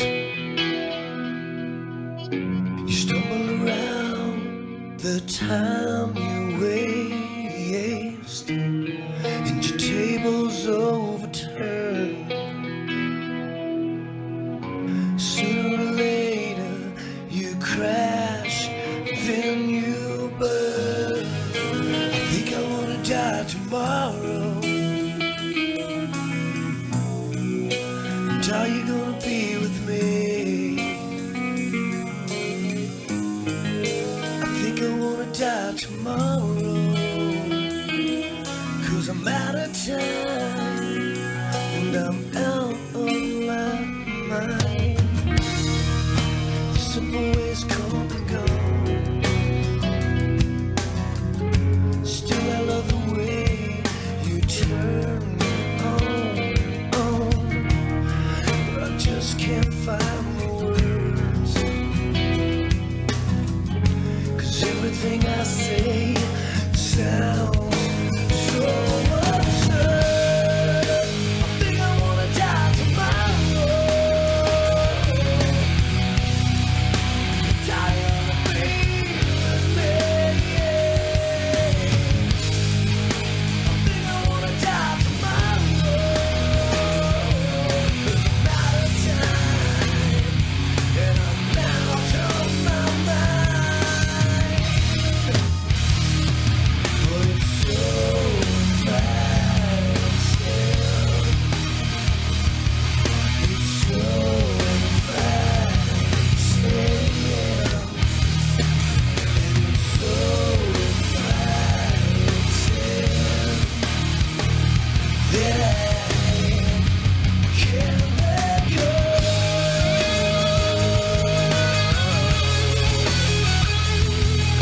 So will you come and breathe with me? Think I wanna live tomorrow. But I wanna breathe with me. Think I wanna live tomorrow. Doesn't matter time. And I'm out of my mind. I don't care what you do. I don't care what you do. I don't care about my heart. Just to stare and watch it bleed. I don't wish upon a star. 'Cause I don't care who you are. Doesn't matter time. And I'm out of my mind. You can't save me if I can't save me. And you won't follow if I keep falling in. And you won't listen to what I'm saying. 'Cause I'm so broke.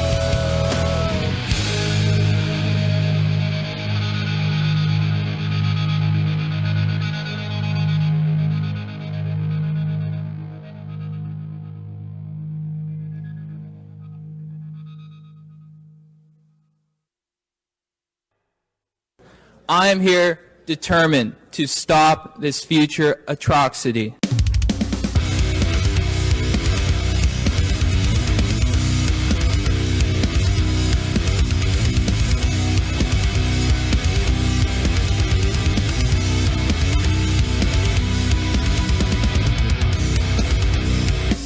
We used to be so strong, and now your words are covered in lies. Is there a reason for us to make this thing still stay alive?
Actually, a picture of the Antichrist crying.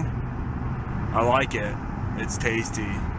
The voice of U.S. Army, WTF Moments. This is WTF Nation Radio. Everything stated on WTF Nation Radio is to be considered the opinion of the person that stated it, and not an official representation of WTF Nation Radio or U.S. Army WTF Moments. Price does not include tax, title, or license. Some assembly required. Each item sold separately. Batteries not included. Objects in mirror are closer than they appear. If conditions persist, contact a physician. Individual results may vary. Keep out of the reach of children. Avoid prolonged exposure to direct sunlight. Keep in a cool, dark place. And please enjoy the show. Shots. And we're back. So, batteries not included. I'm out. Battery, yeah, I'm about to say. that big. You gotta plug it in the wall. I'm about to say that big bore brush, though. That'll do it. You get that'll do it. As many as XYs as I had, man. Woo! Hey. So on the break, I have an update on that shooting. Yes, please. What's going on?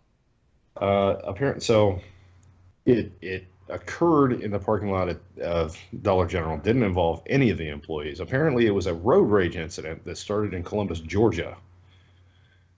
3 people involved. 1 is confirmed dead. The other 2 are in custody and being transported to the hospital to go through surgery.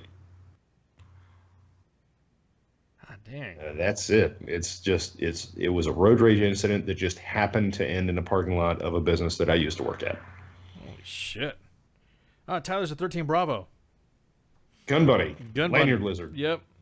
Cannon cocker. Cannon cocker. I was about, God damn it, I was going to say that. Yeah, so cool. Congrats again. Come on, man. Red leg. He's a red leg. Hi, he's a red leg. He's a red leg. Hi. Congrats again, Tyler, for winning some swag. Yeah, some more swag will follow. Yeah, that's fucking crazy. So normally, when we have our Sergeant's Time episodes, we do the shuffling through the inbox. But recently, the inbox is getting rather flooded from a lot of specific events that have occurred with the 3rd Infantry Division. Rock of the Marne, and I know they're listening because they are ardent. They love listening to U.S. Army WTF Moments, WTF Nation Radio, the voice of, to listen to all the shows, and they follow us on everything, and so yeah. So this is again normally what we do is we read the inbox without providing any details of what we have. Normally what we do on the 3rd segment of Sergeant's Time, but due to the frequency of about fucking thousands of fucking stuff on the same subject, then we just go ahead and go through the posts and everything. So when we discussed earlier the fact that Jose posted a meme this morning, and it was, if you guys remember watching The Empire Strikes Back, and Darth Vader is sitting inside his little meditation chamber and stuff, and then he is in the little chamber, and then the little thing opens up, and then that's when the commander, the general goes, "What is it, General?" And that's when he says, "My lord, we've come out of hyperspace, and the fleet has moved out of light speed." And that's when that little scene takes off where he turns around and chokes the fuck out of somebody via VTC, right? So Jose posted a meme that said, "My lord," the same scene, "My lord, the fleet has moved out of light speed." And then on the bottom it says, "Prepare your troops for a tamale attack." And the Darth Vader that's inside the meme is wearing a black sombrero because everyone's been breaking Jose's balls about his English. Because here's the secret to Jose's writing, why it sounded all fucked up. He uses talk to text, and so HQ got pissed off and said, "Dude, you need to fucking go to ESL and take a college class on English speaking." So now he's writing essays for his essays, and I see what you did there. Yeah, exactly. So anyways, so he posted the meme and he tagged the Sergeant Major of the Army, and on Twitter, and he tagged 3rd Infantry Division and FORSCOM. Well, on the main page, he posted 3rd Infantry Division and FORSCOM because apparently 18th Airborne Corps doesn't have social media or some shit, and he didn't want to drag Sergeant of the Army's Facebook in this because he figured it was just between him and the unit. No big deal. Everyone gets a laugh. It's a funny meme and all this other shit. So meanwhile, at work, I I look at my phone and I see 3rd Infantry Division respond with a little penguin meme, and it says, "Come at me, bro." So if you look at that post right there, "Prepare your troops for tamale attack" meme, 3rd ID comes back and says, "Come at me, bro." So everyone's going back and forth. So it looks like Jose, and I don't know if it was Jose or any of the admins, I don't know who posted all this stuff. They were the ones that posted responses back and forth. And you know, what's really cool is that 3rd ID did not block the main page, did not block Jose's tweets, and actually poked back. Hey, okay, well, we're doing the best we can. Come on, we want give us some fucking feedback to do better. So, in a way, we consider this like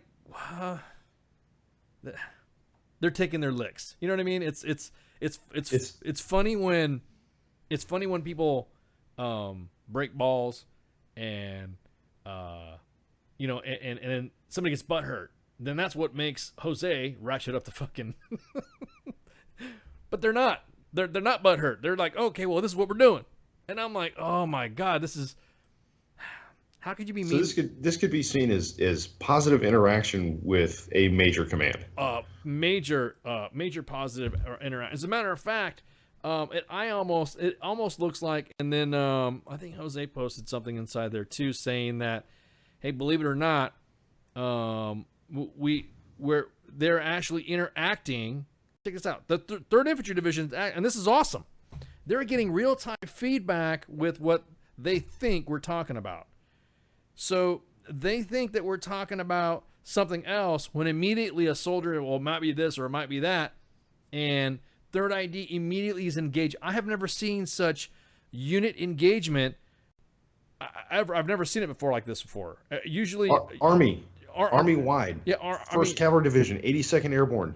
Take notes. This is how you do it. Yeah. I'm almost want to feel like, damn, Jose, are you sure you want to do this? Are you sure you really want to do this?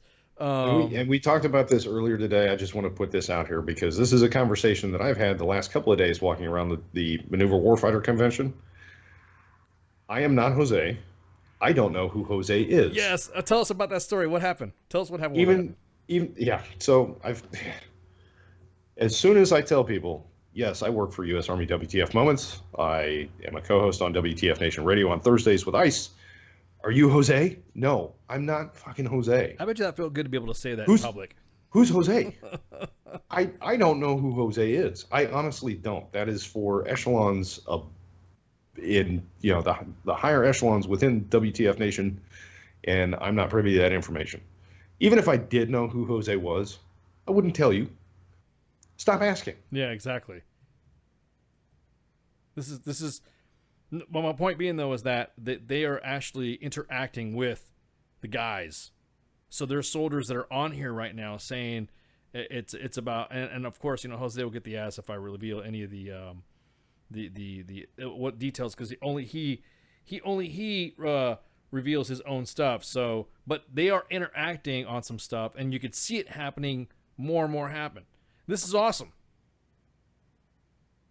I'm looking at it now. This is awesome. This what I'm seeing, and it's happening in real time. I'm not bullshitting you guys. These are within 30, 40 minutes posts. You know what it is there's some second lieutenant that was tasked with managing the social media account for 3rd Infantry Division, and he's actively engaging Jose tonight. He'll be relieved tomorrow. And that's what sucks. Yeah.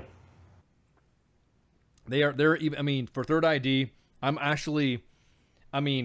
honestly think that, and from what I'm getting from just a little bit of details of of what Jose's about ready to release, I think Jose is doing almost like what you consider a staff assistance visit. Mm-hmm. So it's almost like to the point where, like we said before, everyone's like, oh, well, Jose's fucking, you know, this and this. You know, sometimes it's not just individual units that come out. I mean, individual soldiers that come out and ask for help. Sometimes Jose will unleash the sombrero and use tamale power to assist units in need as well, without saying it. So it is it's I'm watching it right now. The comments are still coming in on that meme post. Hey, Third ID, man, holy shit, you guys are on it. You guys are even taking the fucking memes and the drama coming back from it, which I have a feeling that the command is probably aware of what's going on with maybe what Jose is going to reveal. This is awesome. Good on you, dog face holders. They're responding because they're triangulating his position. Yeah, that's what exactly. You see that one? I would say if I was Spurred, yeah, exactly. Oh man. Yeah, there's even some comment. Now look, I'm only gonna paraphrase and quote what Third ID has said. And they said we could do a better job of keeping folks informed, but we are not spurred to action just because of WTF, which is true. There's been a systemic issue in Third Infantry Division, and Jose is going to discuss it as well. It's going to be coming out. So I'm kind of, like I said, I'm kind of, wow, this is kind of a damn impressive. To bring Very nice. Yeah, to bring a Star Wars quote, most impressive. Don't choke on your aspirations. Man,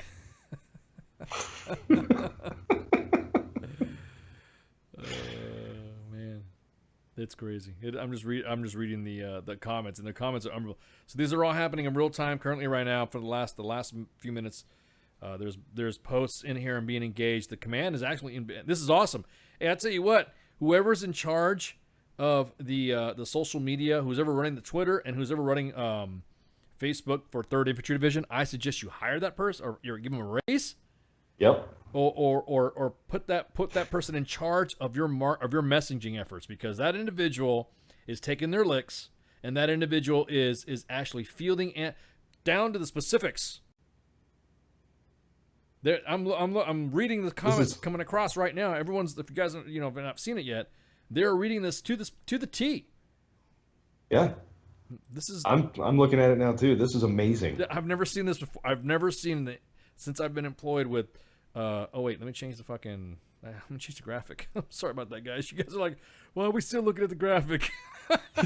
Sorry about that. I didn't mean to do that to you. There we go. Let me put my static graphic up. We're like, okay, we got it. You got posters.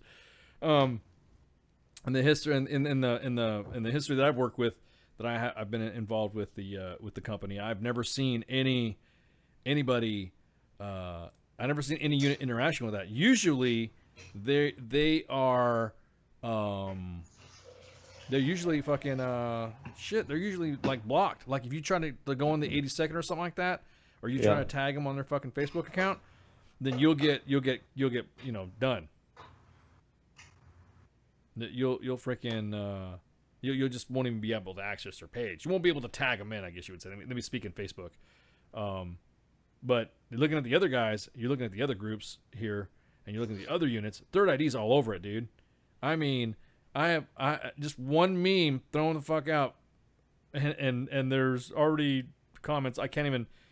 When the comments exceed so much, what Facebook does, it just puts no standard comments on there, so you can't even track how many comments are on there because there's so many flying in. Good on you, Third ID. Well, based on Third ID's response, I feel like next time I do the Maneuver Warfighter Conference in October, I may just go get a press pass to the PAO office and tell them who the hell I am. You might as well, man. You might as well. Yeah, I mean, it's gonna go one of two ways, like I told you earlier. Yeah, exactly. It's either gonna lend credibility to us as a news organization, or I'm gonna get ID'd and tossed off post. Exactly. But see, that's the thing. They don't do that to fucking to Fox or CNN. They should invite everybody that like and then don't like, because let them provide. Because you were just there to provide a. I mean, this was like a real quick, on the spot mission. Nation, don't worry. There's going to be missions like this happening all the time.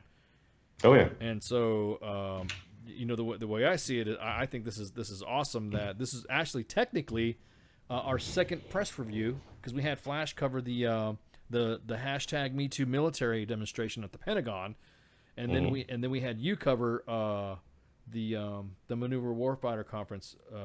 I just think it's awesome.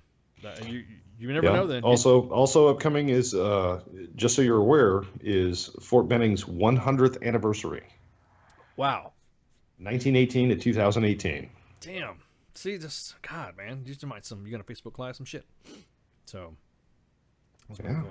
That's pretty cool. I'm still looking at the comments, and I'm pretty impressed. Pretty impressed. I don't know. I don't even know what to say anymore. It's a second lieutenant that's sitting there on Facebook. Yeah. Well, I bet you again, either that person's gonna get promoted, or the person just said fuck it after they sent off one tweet or after they sent off one Facebook post that people are gonna, because if you're gonna burn, you might as well burn good. You know what I mean? Yeah. So might as well. You might as well just start answering back. Why the fuck are you? There's a comment in here. Did the PAO snort a line before this? They're like, my favorite one is the third ID PAO must be PCSing in like a month. Exactly. Oh. No fucks given. Yeah. Exactly. Come at me, bro. Yeah, exactly. I love it. It's fucking awesome. Third ID. Hey man, you guys are you're again.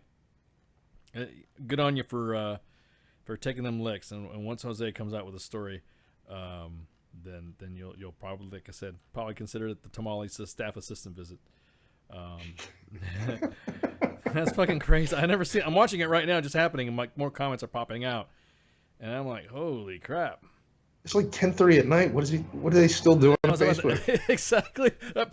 See, that message was sent out. There was two messages sent out. There was one message in the morning, and then there was one message in the afternoon, and Jose said he hates fucking being down there. I guess when he went down there, and he went to go get a fucking some chow, and he said he went over there and was gonna get some to go, so we went in there, he got his to go plate, and he opened it up, and he's like, are you fucking serious? And he looked at the fucking tray, and it was like not even cooked meat. He says he doesn't mind medium rare sometimes, but he said this straight still had the fucking styrofoam plastic and fucking scan code on the fucking end of it, and he was just like, I couldn't believe this shit. So then he's like, I almost feel like writing and doing a story on the DFACs, on Army DFACs, because he's been going TDY, so he's gonna be down there for a little bit, and he just says, I can't wait to get, I'm so done with this fucking, because he was there to hang out. First off, if you guys don't know, Jose's if you guys follow him on Twitter, he loves Buffalo Wild Wings like you wouldn't believe. Oh yeah. So he was complaining about Buffalo Wild Wings being in not being around Stewart. I guess it's in Puller, which is north of there. I don't know that area, so I wouldn't know. But he's like, what the fuck? There's no Buffalo Wild Wings. So hopefully Jose has been through SEER training. I'd probably say Jose had probably taught it. This third ID reading these comments and realizing they can't do anything to stop it. Wow, fuck you guys with the polar bear. Exactly. Their response was awesome. Dwayne "The Rock" Johnson. Yep. Bring it. No, the Twitter account's blowing up. I don't have access to. I can only see the screenshots, and I guess if Twitter, if you can only scroll down so much before it makes you get an account, and I don't know enough to fuck with it. You should get an account. You'll have fun with it. Jose told me that it's like it's mad troll. Like if you feel like just shooting off a bullshit comment, he'll just like, I just wake up, roll over my fucking bed. I'm like, oh, farts, and he says he takes a piss, and then he comes back to his rack, and he's like, and something will pop in his head like, fuck that bitch, and he'll write, fuck that bitch. I'm like, wow. He's got no Twitter filter. He's like Trump. He does not. And so he showed me some of the screens of some of this, and that's when he said, look at this. And he's got his own little wall. It's funny to see him on there. This dude, whatever third ID did, I forgave once they posted a "Come at me, bro" gif. I saw that too. Exactly. I'm telling you, third ID, man. You haven't processed my DTS from the hurricane? Come at me, bro. Okay, I can wait. I love it. Yeah, you guys are being good sports about it. But anyways, so let's see, what's the other one? Because that one actually had a shitload of fucking comments that made our timeline fucking grow. We got some cute puppies on there, Stolen Dog Valor. We got some guys with their dogs. There's a drill sergeant dog in there, and that's pretty badass. There's somebody that posted, when you complain about somebody and somebody, you can tell someone really cares about your job is when they put he knows your role, and the IMO or the person that handles your Outlook account writes training room bitch for your title next to your name on your email. Love it. Love it. So what did KG talk about today? I don't know. I was at the Maneuver Warfare Conference.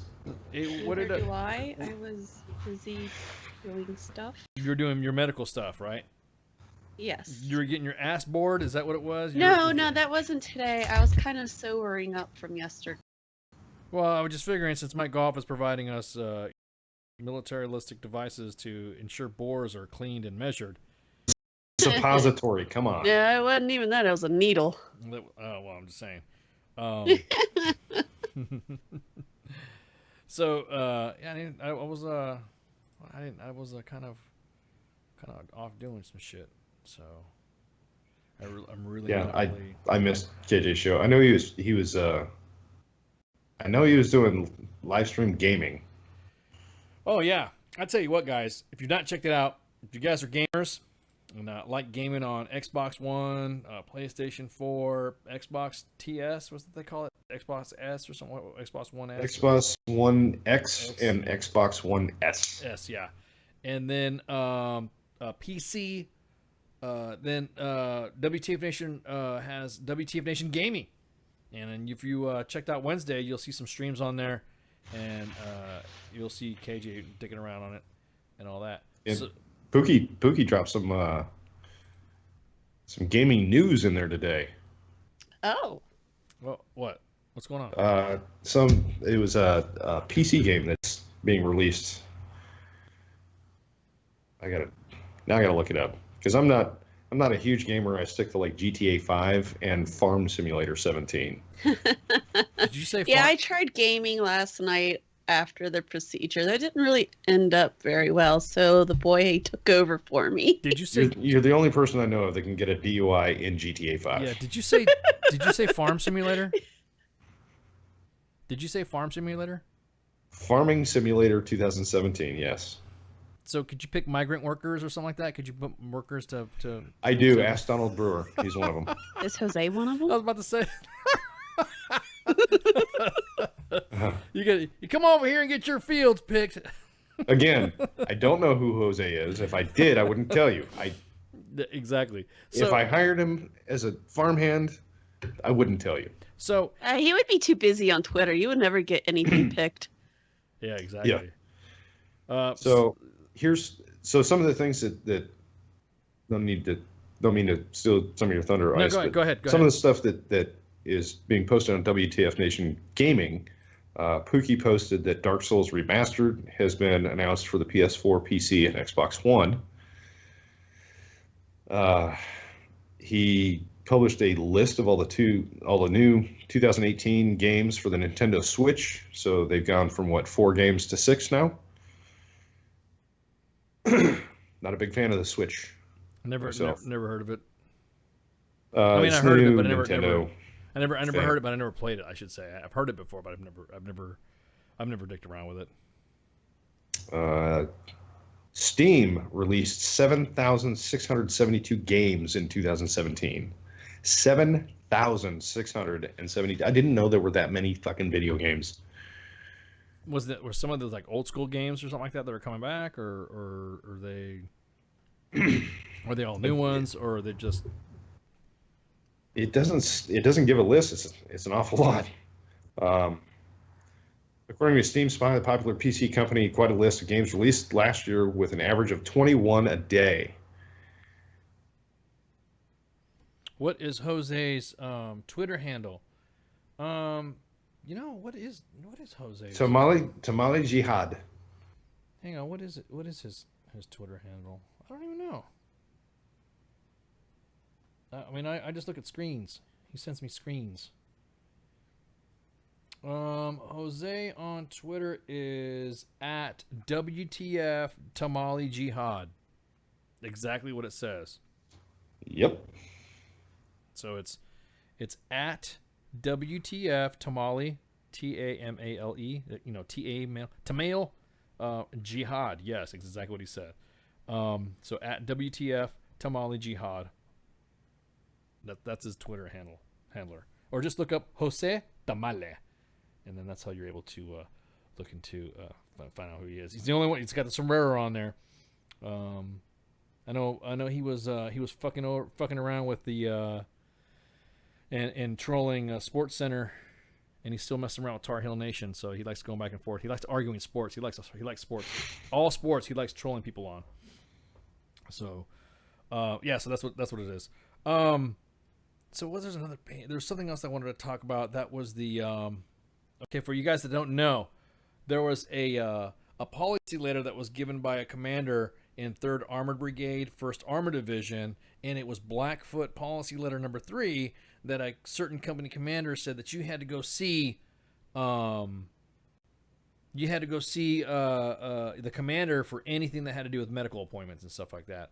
I know Minx talked about that, and Grey Cloud talked about that, and well, we got news.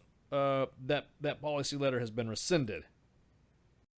So, quote from the brigade, it said, Blackfoot Policy Letter number 3, appointment scheduling, has been rescinded prior to being published. It did not receive a legal review. The brigade does not have a policy letter that details specific guidance regarding regarding the scheduling of appointments. Health and welfare of our soldiers is the highest priority of importance. Our brigade legal advisor is reviewing other policy letters in place to ensure the best to facilitate care and well-being of our soldiers and families. Good shit. Because that shit stick there is a shit stick. That is, if there was a lower term for micromanagement, nanomanagement, pico-management, anything, that's what it is. Captain Cavman. Captain Cavman. Yeah, and so here's the thing. So if you guys don't know, Captain, what the fuck's his name? Lassick. Yeah, it sounds like an eye surgery. What's his name? Captain David Lassick, is that what his name is? Dan Lassick, I believe. Yeah. So it's Captain Daniel Lassick. So what he did is when he signed this policy letter that required all family members and soldiers to go see him for a fucking appointment. Any appointments that had to do with like Will Baby or something like that. Like say your, wife had to go, suffering breast cancer or some shit like that. You had to see him to get approval to go to the appointment. That's what the issue was. I wonder if there was dependas lined up out of his door. Oh yeah. No. Yeah. You can't tell me about my appointment. No. It's the same. But everyone was talking about HIPAA and Privacy Act, and my thing was that it's just accountability thing that he just went fucking wrong. The commander cannot know what the details are of what your appointment is, like specific details of it, because it's fucking HIPAA. However, he can maintain accountability for you. So now, the Army's like saying, well, HIPAA is between healthcare providers and all that, commanders. Well, it's kind of like saying fucking reading your rights is only for cops telling you, not freaking for a federal agent to tell you. No, motherfucker. The same rights are the same fucking rights. It doesn't matter. Just ask. If he had anything other than a MedPro's first sergeant, it wouldn't have made it out of the company. It wouldn't have made it out of his office. Hell no. I mean, he would have looked at that shit and he's like, what the fuck is this? And then he signed Captain Cav Commanding. The Army does not have cavalry as a branch. They have cavalry as a unit. And only enlisted personnel are cavalry scouts. True story. That's it. So, true story. So Captain Cavman. Stop imitating me. Cavman fucking also has some suspicious tweets on his Twitter that's been currently disabled. So Jose was happy to post, and Doctrine Man was happy to post some shit on there. And so a lot of it has got his yeah, we'll see what happens. Like the division said they're currently going through other policy letters to see if they're fucking legit as well. The commander does not have just arbitrary authority to just do everything without legal review, or unless he has a first sergeant that has some vertebrae missing, because that's what it looks like it happened. You done fucked up, Lassick. Yeah, exactly. I would not, as a first sergeant, have allowed that fucking captain to even think about posting a letter like that, and I would have turned him in myself, and I said, "Sir, sorry, man, this shit's gonna happen. You're done, dude. You can't call me dude. Yeah, I can call you dude. Get the fuck out of here." And people were picking it apart. Minx was picking it fuck apart. I'm a tanker, so I'm kind of dumb, and I didn't write a whole lot of memos. What is the FM that covers, or AR that covers letter writing? 25-8? Yeah, 25-50. 25-50. Holy shit, Minx just unloaded on that dude because it was nowhere near 25-50 standards. It's actually called the Army Writing Style is what it's called. It's the Army regulation that covers what a memorandum should look like. And I'm sorry, it's 25-35, my bad. Or is it 50? I can't remember. The older one was, because I'm sorry, because the realm that I am in, there's 3 different regulations for writing. So and none of them fucking are that memo. Or that memo, exactly that. So there's Trade Act Regulation, Change 2, 600-70. There's so many fucking D8 PAMs that cover Army writing that help you not Matt Damon a fucking memorandum for record or a policy. It's that fucking simple. Every command usually takes excerpts from fucking the 2550 to fucking and pulls it together and makes their own reg, but the elements of it are that way. So that if you are in TRADOC or you are in FORSCOM, there is an SOP and there's a writing style within TRADOC regulation or FORSCOM regulation that says specifically reference blank, and it always goes back to the exactly that. Now, I would say this, that if I had a soldier like Minx telling me to go fuck myself to go do another memo, she'd be fucking doing roll lefts, roll rights, fucking flutter kicks. Just save your fucking opinion and give me the goddamn document. I don't need your fucking extra bullshit. Sorry, Minx. That's just the way I roll. Sorts. But anyhow. Cav gaming. Cav gaming. But anyhow. Captain Cav. Captain Cav. Commanding. God. I just want you to know I protect this name of Captain Caveman. What a tool. But anyways, so it's one of those things to where freaking Yoda management. Whoa! There's a new Ace Combat coming out. Heath, are you for real? There is a new Ace Combat coming out. I played back in the day for some gaming stuff, and I was at one time like number 20th in the game, like in the world for Ace Combat. I love that fucking game. That game is badass. How many quarters did you spend on that game? Oh, it was PS1. Like I said, how many quarters did you spend on that game? No way, dude. Oh, see? That's that right there. See how I made that fucking noise? I goes, meow. Didn't hear. Let's see. Try to... Let's see how this works. This new Skype interface is pissing me off. Well, nothing like a baptism by fire to try and figure out how it works. Oh my god, dude. Straight up. Oh, we're starting a show? Here's a new format. Yeah, no, here. Oh, we're starting a show, and I sound like George Bush. You're starting a show without me. We will kill the terrorists, and we will make sure that you are brought to justice. With this technology, we will bring down the United States. Let me see. I'm trying to bring you in here, brother. I know who you're talking about, man. I know. This is crazy, man. It is not. It is this whole new interface. I gotta fucking no idea. No. Don't. AR 2550. All right. Yeah. Thank you, Hunter. Yep. One point being though is that right there. I'm trying to get you, brother. I'm trying to get you. I know we're about ready to get stinked. So, trying to add some motherfuckers. Trying to add you, bro. Oh, you got a show starting at 8? Here's an update at 7:55. No, it was at 7:58 and shit. Nice. And it just did it on its own. It didn't do. I didn't do anything to touch it. I just like fucking. Oh, okay, cool. And I guess we're doing this now. I guess. All right. Yeah, exactly. I guess we're. Yeah. Let's see if let me try it this way. Let me try this method right here. And he's listening too, so he'll.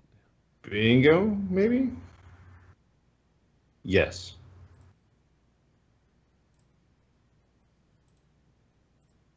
It's doing I see him. It's doing something. Something's coming about. Yeah. I see him on there.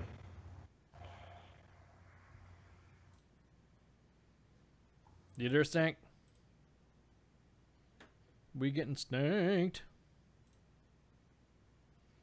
Yeah, this new interface blows, dude. I'm about to study this tonight. Oh. Oh, man.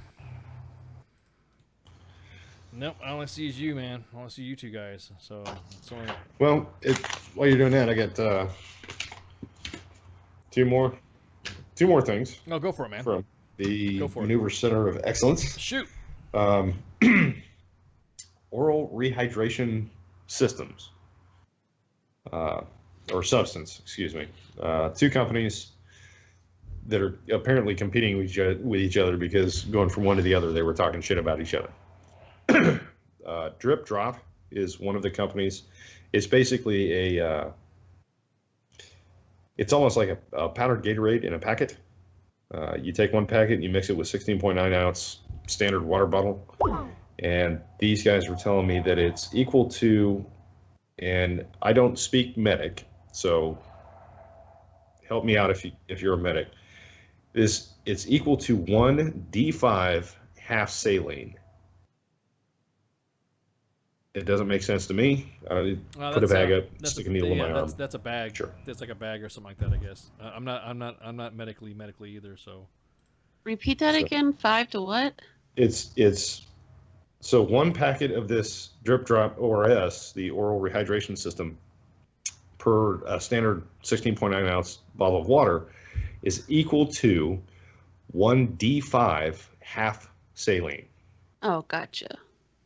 So I would assume It's the big bag of saline. okay. So that's rehydration wise, it's the same as getting a big bag of half saline, 50% saline. Okay. It is currently in the Army system. It is considered Class 8. They also sell it at Walgreens and Amazon, and at the Drip Drop website. And if you're interested, they gave me a discount code. Oh, cool. For all of you to use. Oh, awesome. Benning 20. That's BENNING 20. So if you go to the Drip Drop, dripdrop.com, and you want to try it out, Benning 20 is the discount code. I'm not sure how much the discount is.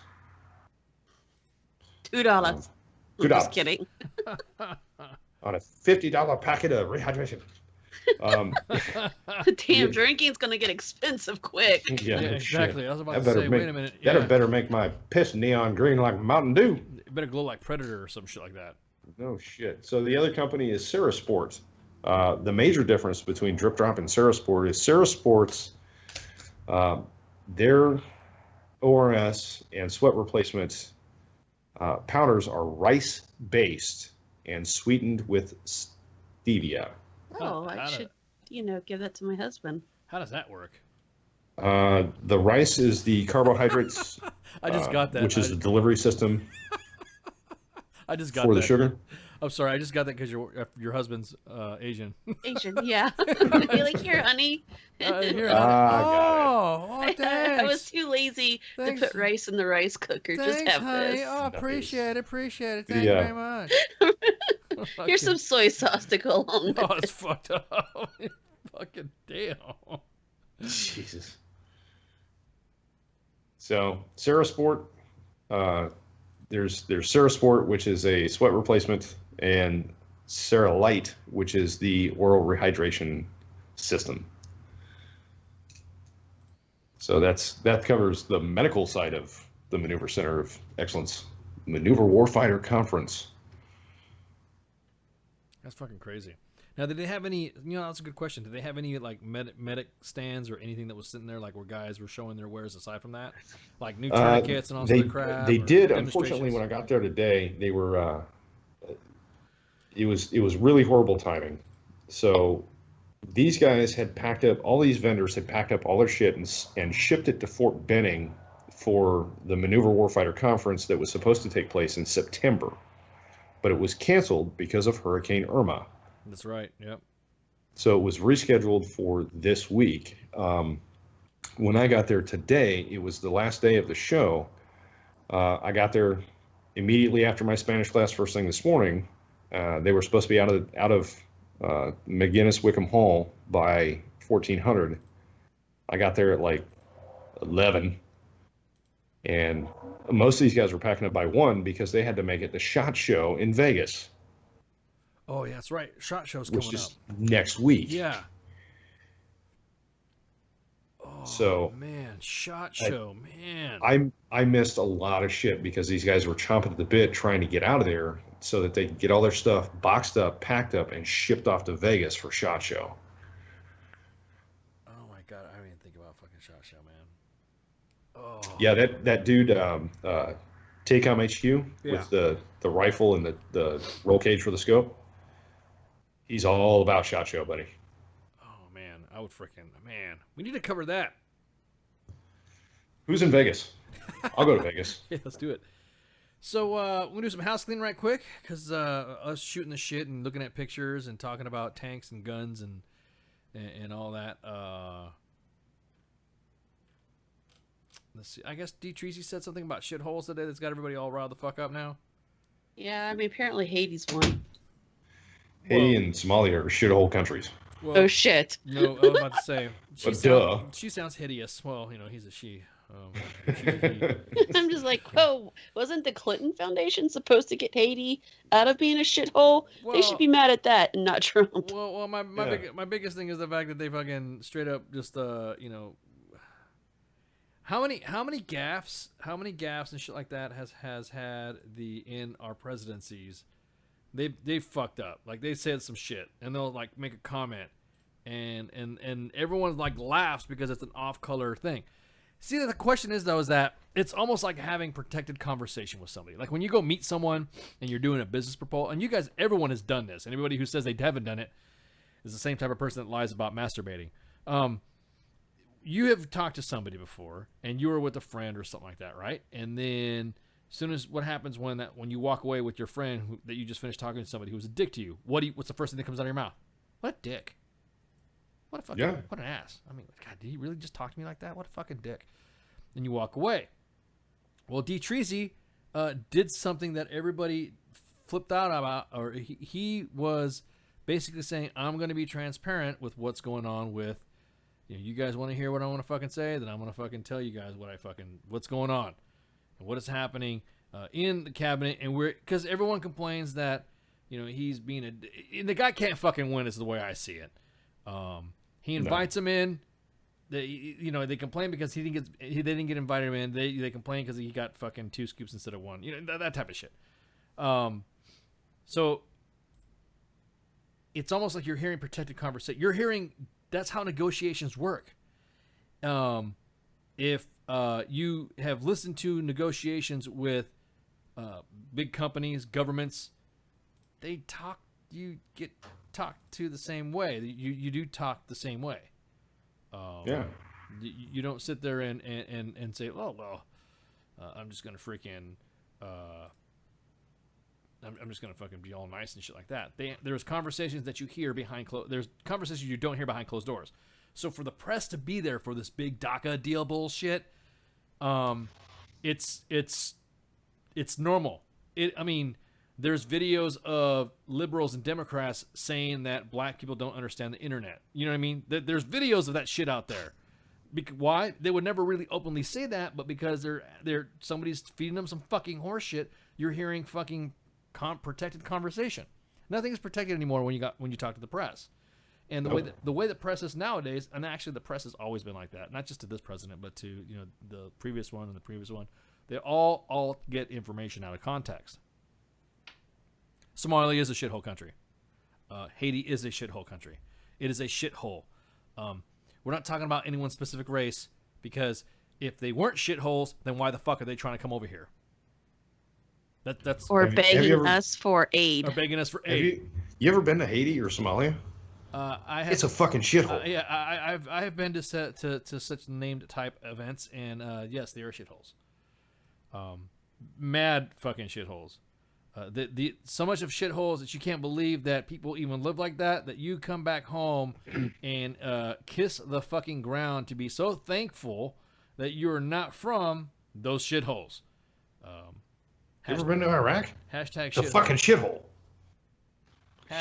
Hashtag hit shithole. Call it as it is. The biggest complaint everybody has is, and I had this conversation with a friend earlier. The biggest complaint that people have about Trump is, one, he doesn't have a filter, and two, there's little perceived, being the operative word, compassion. You broke the law. Get the fuck out.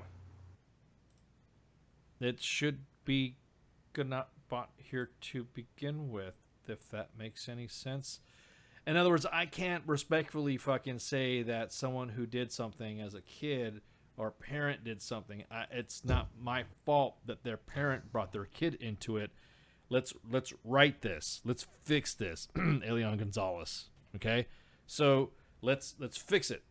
Right. Although what makes you mad is that when people who are of not that type of background are telling people who are that type of background, I don't need somebody to fight shit for me. My family is immigrant. All of them. All of them. I'm like one of the first few ones. I'm one like the first generation that was born in this country. Aside from, my mom and all that. Not of immigrant, because my mom was born obviously, but my father is not.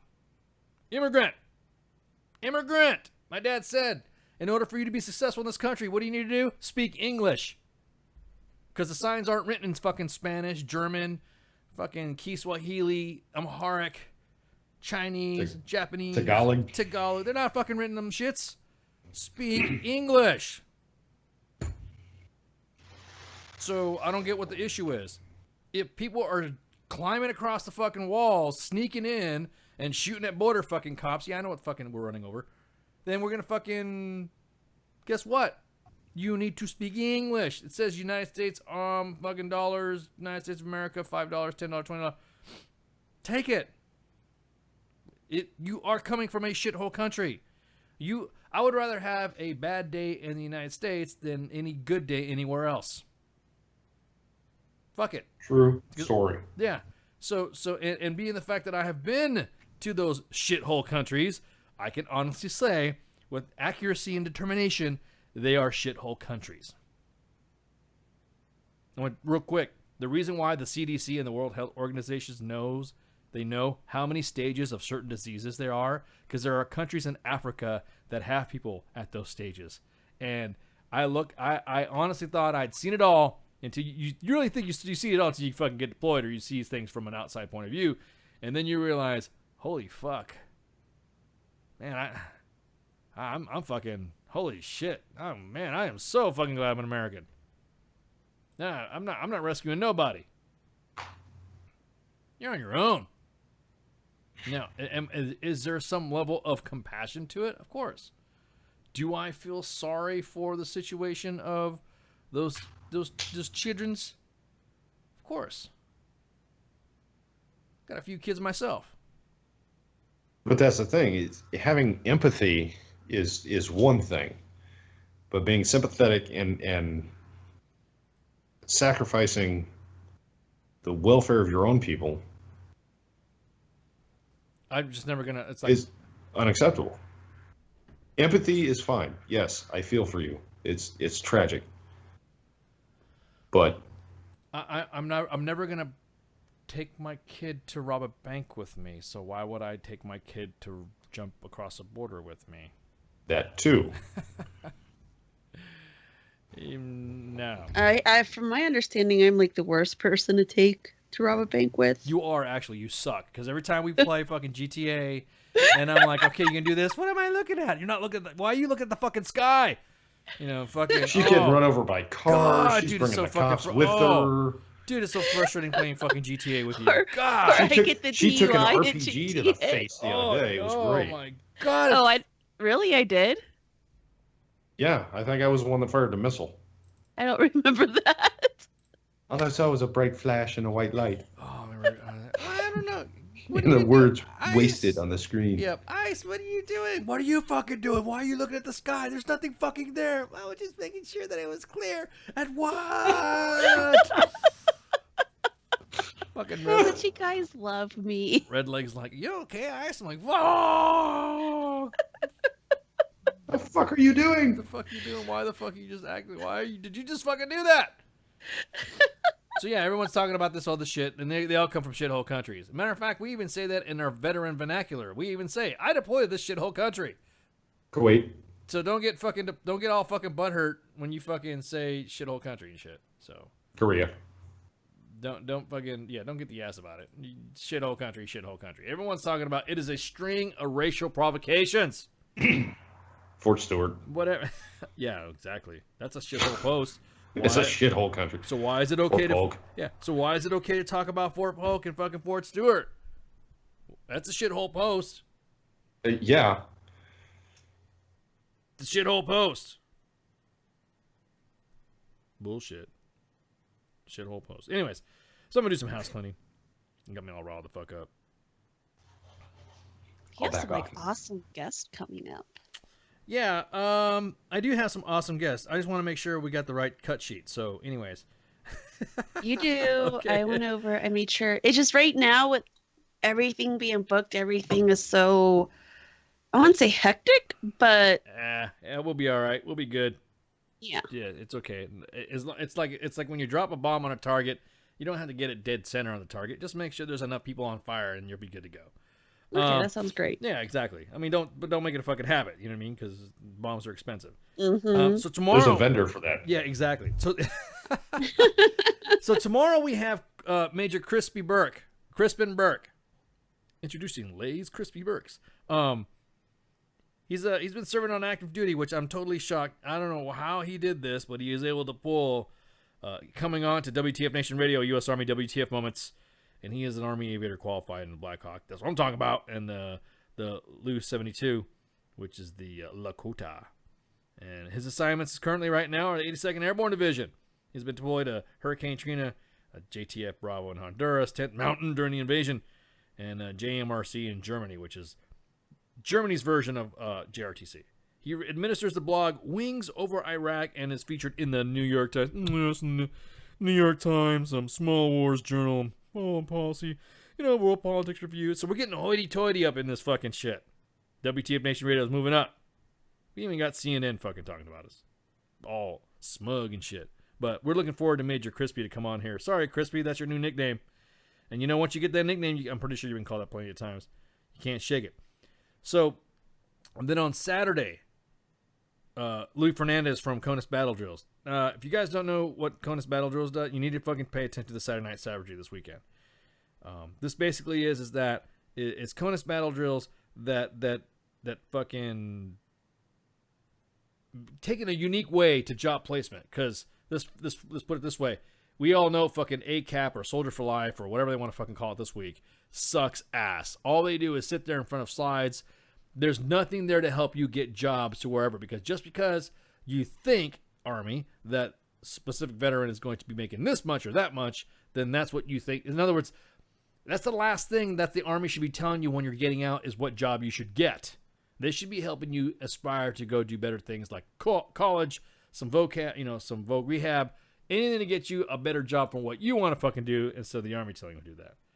So, Conus Battle Drills is also it's managed by Mr. Fernandez. He also is a combat veteran, and he's going to tell you right now. And this every time I read this fucking script, I love it. He's going to tell you straight up, I don't pull any punches. I'm not surgical in my approach. I will not coddle you. I will not feel pity for you. You are fucking killers, survivors of the greatest fighting force humanity has ever known, and I will treat you as such. Rock on, go America. That's what I'm talking about. Army strong. Hashtag functional veteran. Yeah, hashtag functional, exactly that. Monday, we're going to have Anthony Anderson come back from Stolen Valor. And he's going to be talking about Stolen Valor businesses. So businesses that we're talking about, everyone says they're veteran run, and we support veterans, and our message is for veterans. We hire veterans for veterans. This is amount of proceeds go to veterans. Stolen Valor is going into making sure that those quote veteran-owned unquote organizations are valorified. I love it the way they said it. They're valorified. You been valorified yet? It's like the fucking Better Business Bureau for fucking for veteran-owned organizations or organizations that say nonprofits that we are going to provide these proceeds to veterans and all this other stuff. So I'm fucking stoked. Can't wait to have them on the show. Tuesday is going to be Veteran Rideshare. Chris Pozek. He's running a organization in California serving the local and long distance transportation needs of riders in Orange County and the greater Los Angeles area. If you guys don't know, that Southern California area is fucking huge. There are some spots in Ventura County and Los Angeles County and San Bernardino County that are spread out through. The distance is so far that it is literally a task and a half for somebody who needs a ride to the VA. It is a mission in itself to get them to get that treatment. That's why a lot of veterans in the West Coast don't seek a lot of treatment, because it's just a pain in the fucking ass to get there. So Veteran Rideshare is a privately held California organization that assists through different medical programs and non-emergency medical transport, prearranged and ad hoc shuttle services, warehouse, drayage, as well as freight options, and seeks to offer better solutions for every veteran to reach their destination. And then next Thursday, next Thursday, the taco truck, Jose's Taco Truck, is going to have a guest. I'm saying this again. Next Thursday at noon, Jonathan Davis Esquire from Veteran Esquire Legal Solutions is going to be on the taco truck with KJ. He's a United States Army veteran that dedicates his life to serving veterans and the family. Served a 15-month deployment to Iraq, earning a law degree from a top 100 law school, and serves as an attorney for a federal government agency managing a veterans benefits program. He currently owns and operates Veteran Esquire Legal Solutions PLC, representing veterans from across the United States in pursuit of VA benefits, discharge, upgrades, federal records requests, and litigation. That actually will be a good show, because make sure you guys call up. Hopefully the Skype situation is not as fucked up as mine. And then Friday, God, these are good fucking guests coming on here. Friday, we're going to have Guardians of the Green Beret. Guardians of the Green Beret. So just like Stolen Valor makes sure that individuals of veteran-owned businesses are ensuring that is what they're doing with veterans businesses, it's Guardians of the Green Beret. They ensure that when someone says, well, I was special forces and doing special forces, these guys do the cross-referencing in the check to make sure that guy is special forces. I love it. I love it.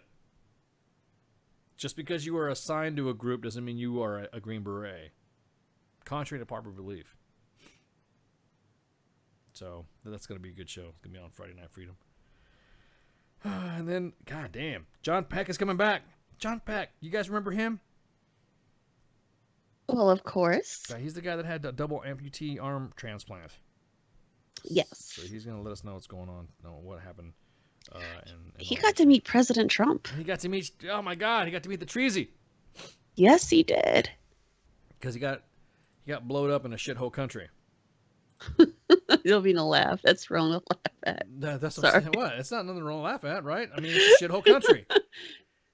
Where'd you get your Purple Heart, Mike Golf? You got it in a shithole country, right? I got it in a shithole country. Yeah, exactly. You know, where did I get, where did I get Dear John letter? In a shithole country. You know. I got one of those too. Yeah, second, third, or fourth, fifth. But Jody wasn't there. No, I got them too. Fucking got them all. Shithole countries. I got a broken heart. I got a purple heart. It was all in a shithole country. It was all in a shit. It sounded like a country music song. I broken heart and a shithole heart on a shithole country. Got me some shithole. Where's Jay Reddy? He could make a song. I know. Hey, Jay Reddy, you hearing this, man? We got the mic open, bro. You need a country song. Country song. We didn't make a country song. You're gonna get back in the studio. Me and Jay Reddy haven't been in the studio in a long fucking time. Get back to the shithole country. Oh, you could do like a rapping country contemplation. Now singing their number one hit, The- Shithole Country, Shithole Jay Reddy, Country. and Conway Ice. Did you say Kanye or Conway? Conway. I mean, Kanye works too. Why not? Kanye Ice. There you Ladies go. and gentlemen, I'm Merle Ice. Freaking A, dude. Fuck yeah, dude. In the shithole country. Dum, broke my heart and Purple Heart in a shithole country ain't racist either. Dear. with their debut single, it's the Ice Ready Boys. It's the Ice. Welcome to WTF Nation Records presents Ice Ready. It's oh my God! It's Jay Reddy and his backup old man singer. They always had that country music singer that's singing, and all of a sudden they had that old man translating and saying something in the background, like that. He's like the old man narrator and shit like that. In a shithole country, got me some shithole When you country. have that tone, you remind me of the commercial, the beer commercial. Bud Light presents. Yes, Real Man. or the Man of Genius. Yeah. There's some projects involved with that type of Real Men of Genius. In a shithole country. In a We shithole. salute you, real men of genius. Mister, I served my country in a shithole country. Mr. I You got a purple served heart? in the yeah, exactly. And a broken heart. Oh man. Salute you. Yeah, exactly. We salute you. Recently, WTF Nation presents Real Men of Genius. Real Men of Genius. Today we salute you, soldier in a shithole country. Mr. Shoulder in a shithole country. Only you know what it's like to get a purple heart and a broken heart in the same day. Oh, this fucking place sucks. I didn't love the pitch anyway. Yeah, exactly. Only your boss would add more work to you, even though you're doing shit inside the fob. Oh, he's a fucking fobbit. Eat a dick, sir. Exactly. Shit bag. Shit bag, bro. Only you're. You're being micromanaged so bad that you shit in a bag. Oh, expert action badge. Oh man. But my dick is my hair. Big Doc's so proud right now. Man. I know. Oh my God. Oh man. When the pogue is just right. You guys are singing fucking country music. That's not really my forte. It's not really my. It's bullshit.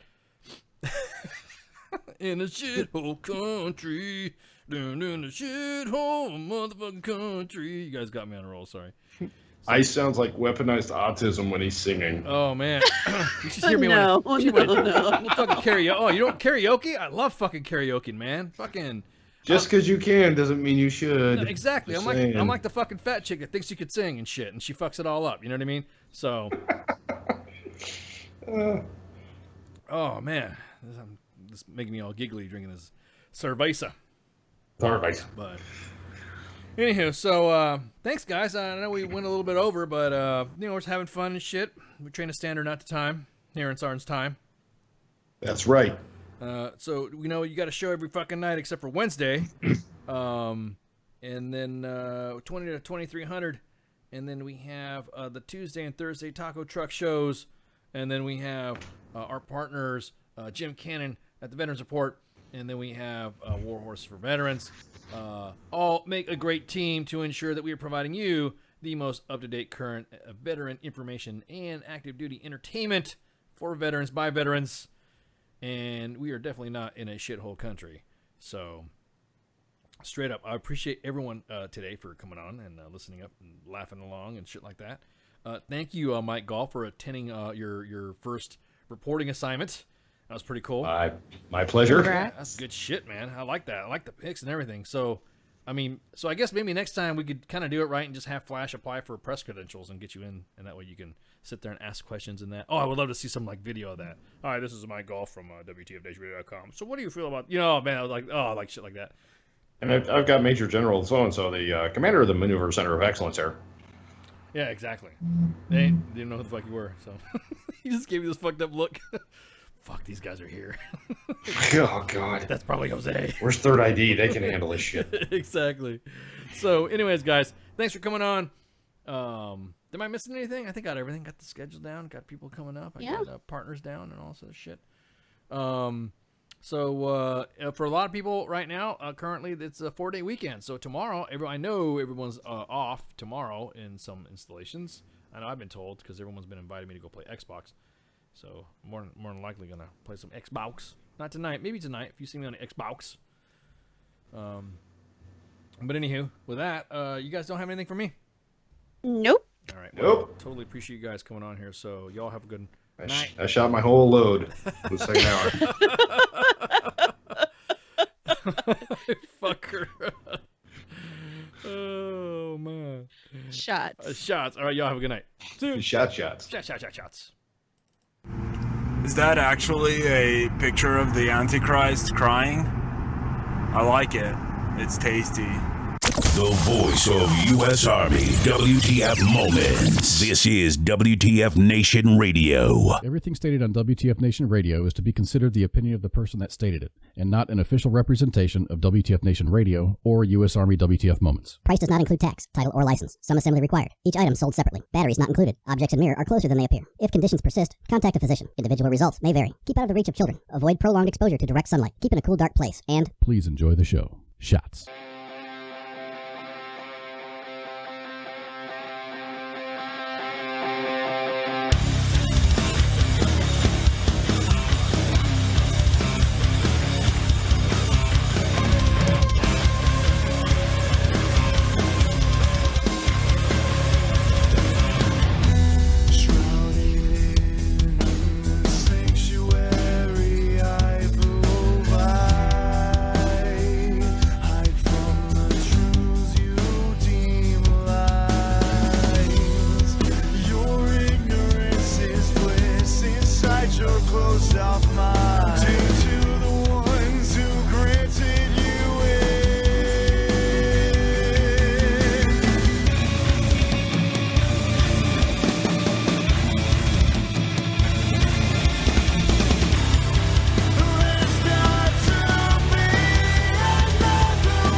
It's my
that actually a picture of the Antichrist crying? I like it. It's tasty. The voice of U.S. Army, WTF Moments. This is WTF Nation Radio. Everything stated on WTF Nation Radio is to be considered the opinion of the person that stated it, and not an official representation of WTF Nation Radio or U.S. Army WTF Moments. Price does not include tax, title, or license. Some assembly required. Each item sold separately. Batteries not included. Objects in mirror are closer than they appear. If conditions persist, contact a physician. Individual results may vary. Keep out of the reach of children. Avoid prolonged exposure to direct sunlight. Keep in a cool, dark place. And please enjoy the show. Shots.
But I need something to pull me out this dump. I took my bruises, took my lumps, fell down and I got right back up. But I need that spark to get psyched back up in order for me to pick the mic back up. I don't know how, why, or when I ended up in this position I'm in. I'm starting to feel distant again, so I decided just to beat this spin up and try to make an attempt to fit, but I just can't admit or come to grips with the fact that I may be done with rap. I need a new outlet, and I know some shit's so hard to swallow, but I just can't sit back and wallow in my own sorrow. But I know one fact, I'll be one tough act to follow.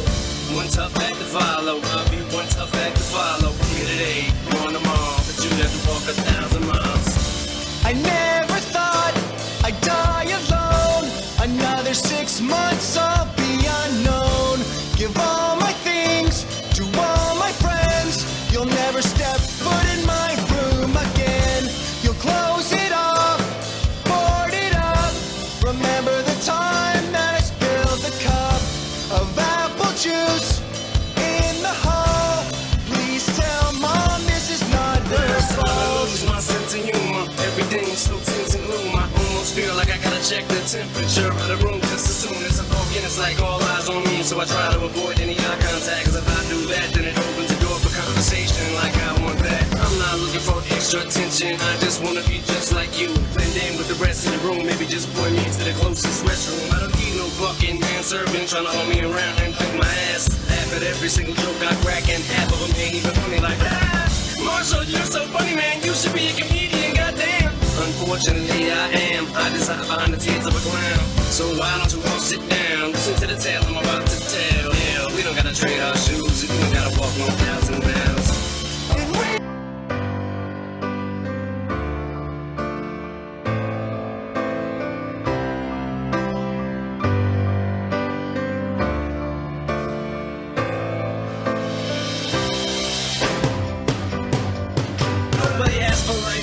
Let's look these bullshit ends with doubt. We gotta take these cards ourselves and flip them, don't expect no help. Now I could have either just sat on my ass and pissed and moaned, or take the situation in which I'm placed in and live and eat my own. I was never the type of kid to leave, but I don't unpack his bags. Just sat on a porch and hoped and prayed for a dad that struggle never did. I just wanted to fit in every single place. Every school I went, I dreamed of being that cool kid, even fitting and acting stupid. And no, always told me keep making that face and it gets stuck like that. Meanwhile, I'm just standing there holding my tongue, trying to talk like that. Till I stuck my tongue on that frozen stop sign pole at 8 years old. I learned my lesson then, cause I wasn't trying to impress my friends no more. But I already told you my whole life story, not just based on my description. Where you stand from where you're sitting is probably 110% different. I guess we would have to walk a mile in each other's shoes at least. What size you wear? I wear 10s. Let's see if you can reach your feet.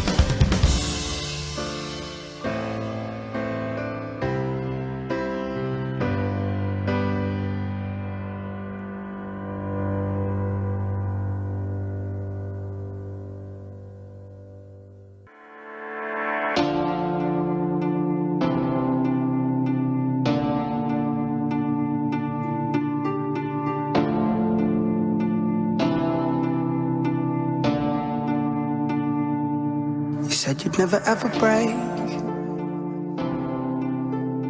down, but here I am sweeping pieces off of the ground. You said you'd never ever play to crowds, but I've seen you hoping to play songs to them now. I've spent all night long scared of tomorrow, broke my alarm. Everything's almost lost. Pick it up slow before it's gone. Fragile. We're shining now. I never thought I'd be so fragile. You're not alone. If it didn't break before it's about to, We've been here before. I don't ever wanna change. I'm fragile. I don't ever.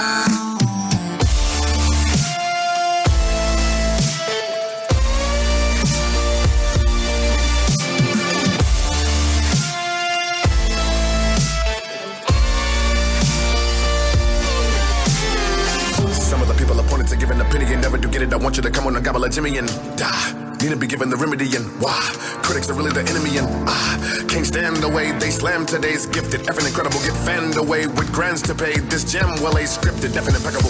Right around, I'm gonna put everything in a flow. I'm the nine, I'ma look very mean when I'm full. Scribe-a-line, it's never been at a show. By the time it'll be better living in the stove. Cause they wrote nothing but lies, quotes stuck in my eyes. Amateur writer dissing. He's a beginner in hopes for your demise. Folks, I'm a despise, never do try to listen. It's real, I'm mad. Clueless when you scribble on your pad. How you gonna criticize with a chisel on your ass, sizzle in your ass? You don't really get why I'm so pissed. Understand this. Understand this. I'm an artist and I'm sensitive about my shit. Yes, I'm.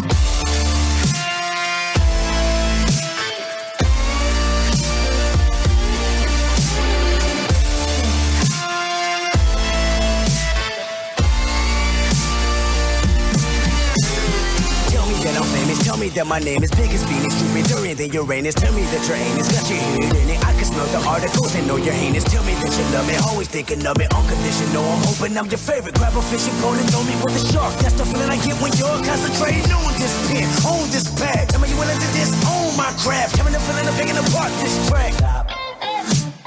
Putting my heart and my soul in these lines, telling me better me gold all the time. Looking to bury a deep hole for mine. This is more than you and this is more than you and your entire building. Slander and abusing what I call a realist. Coming from a student, told myself to use a poem as a Uzi. Empty magazine, I seen a magazine. You see my trigger finger, then I started shooting. That was nicotine, I'm about to smoke them all. A journalist involved, you should've known my music. We're shining now. I never thought I'd be so fragile. You're not alone. If it didn't break before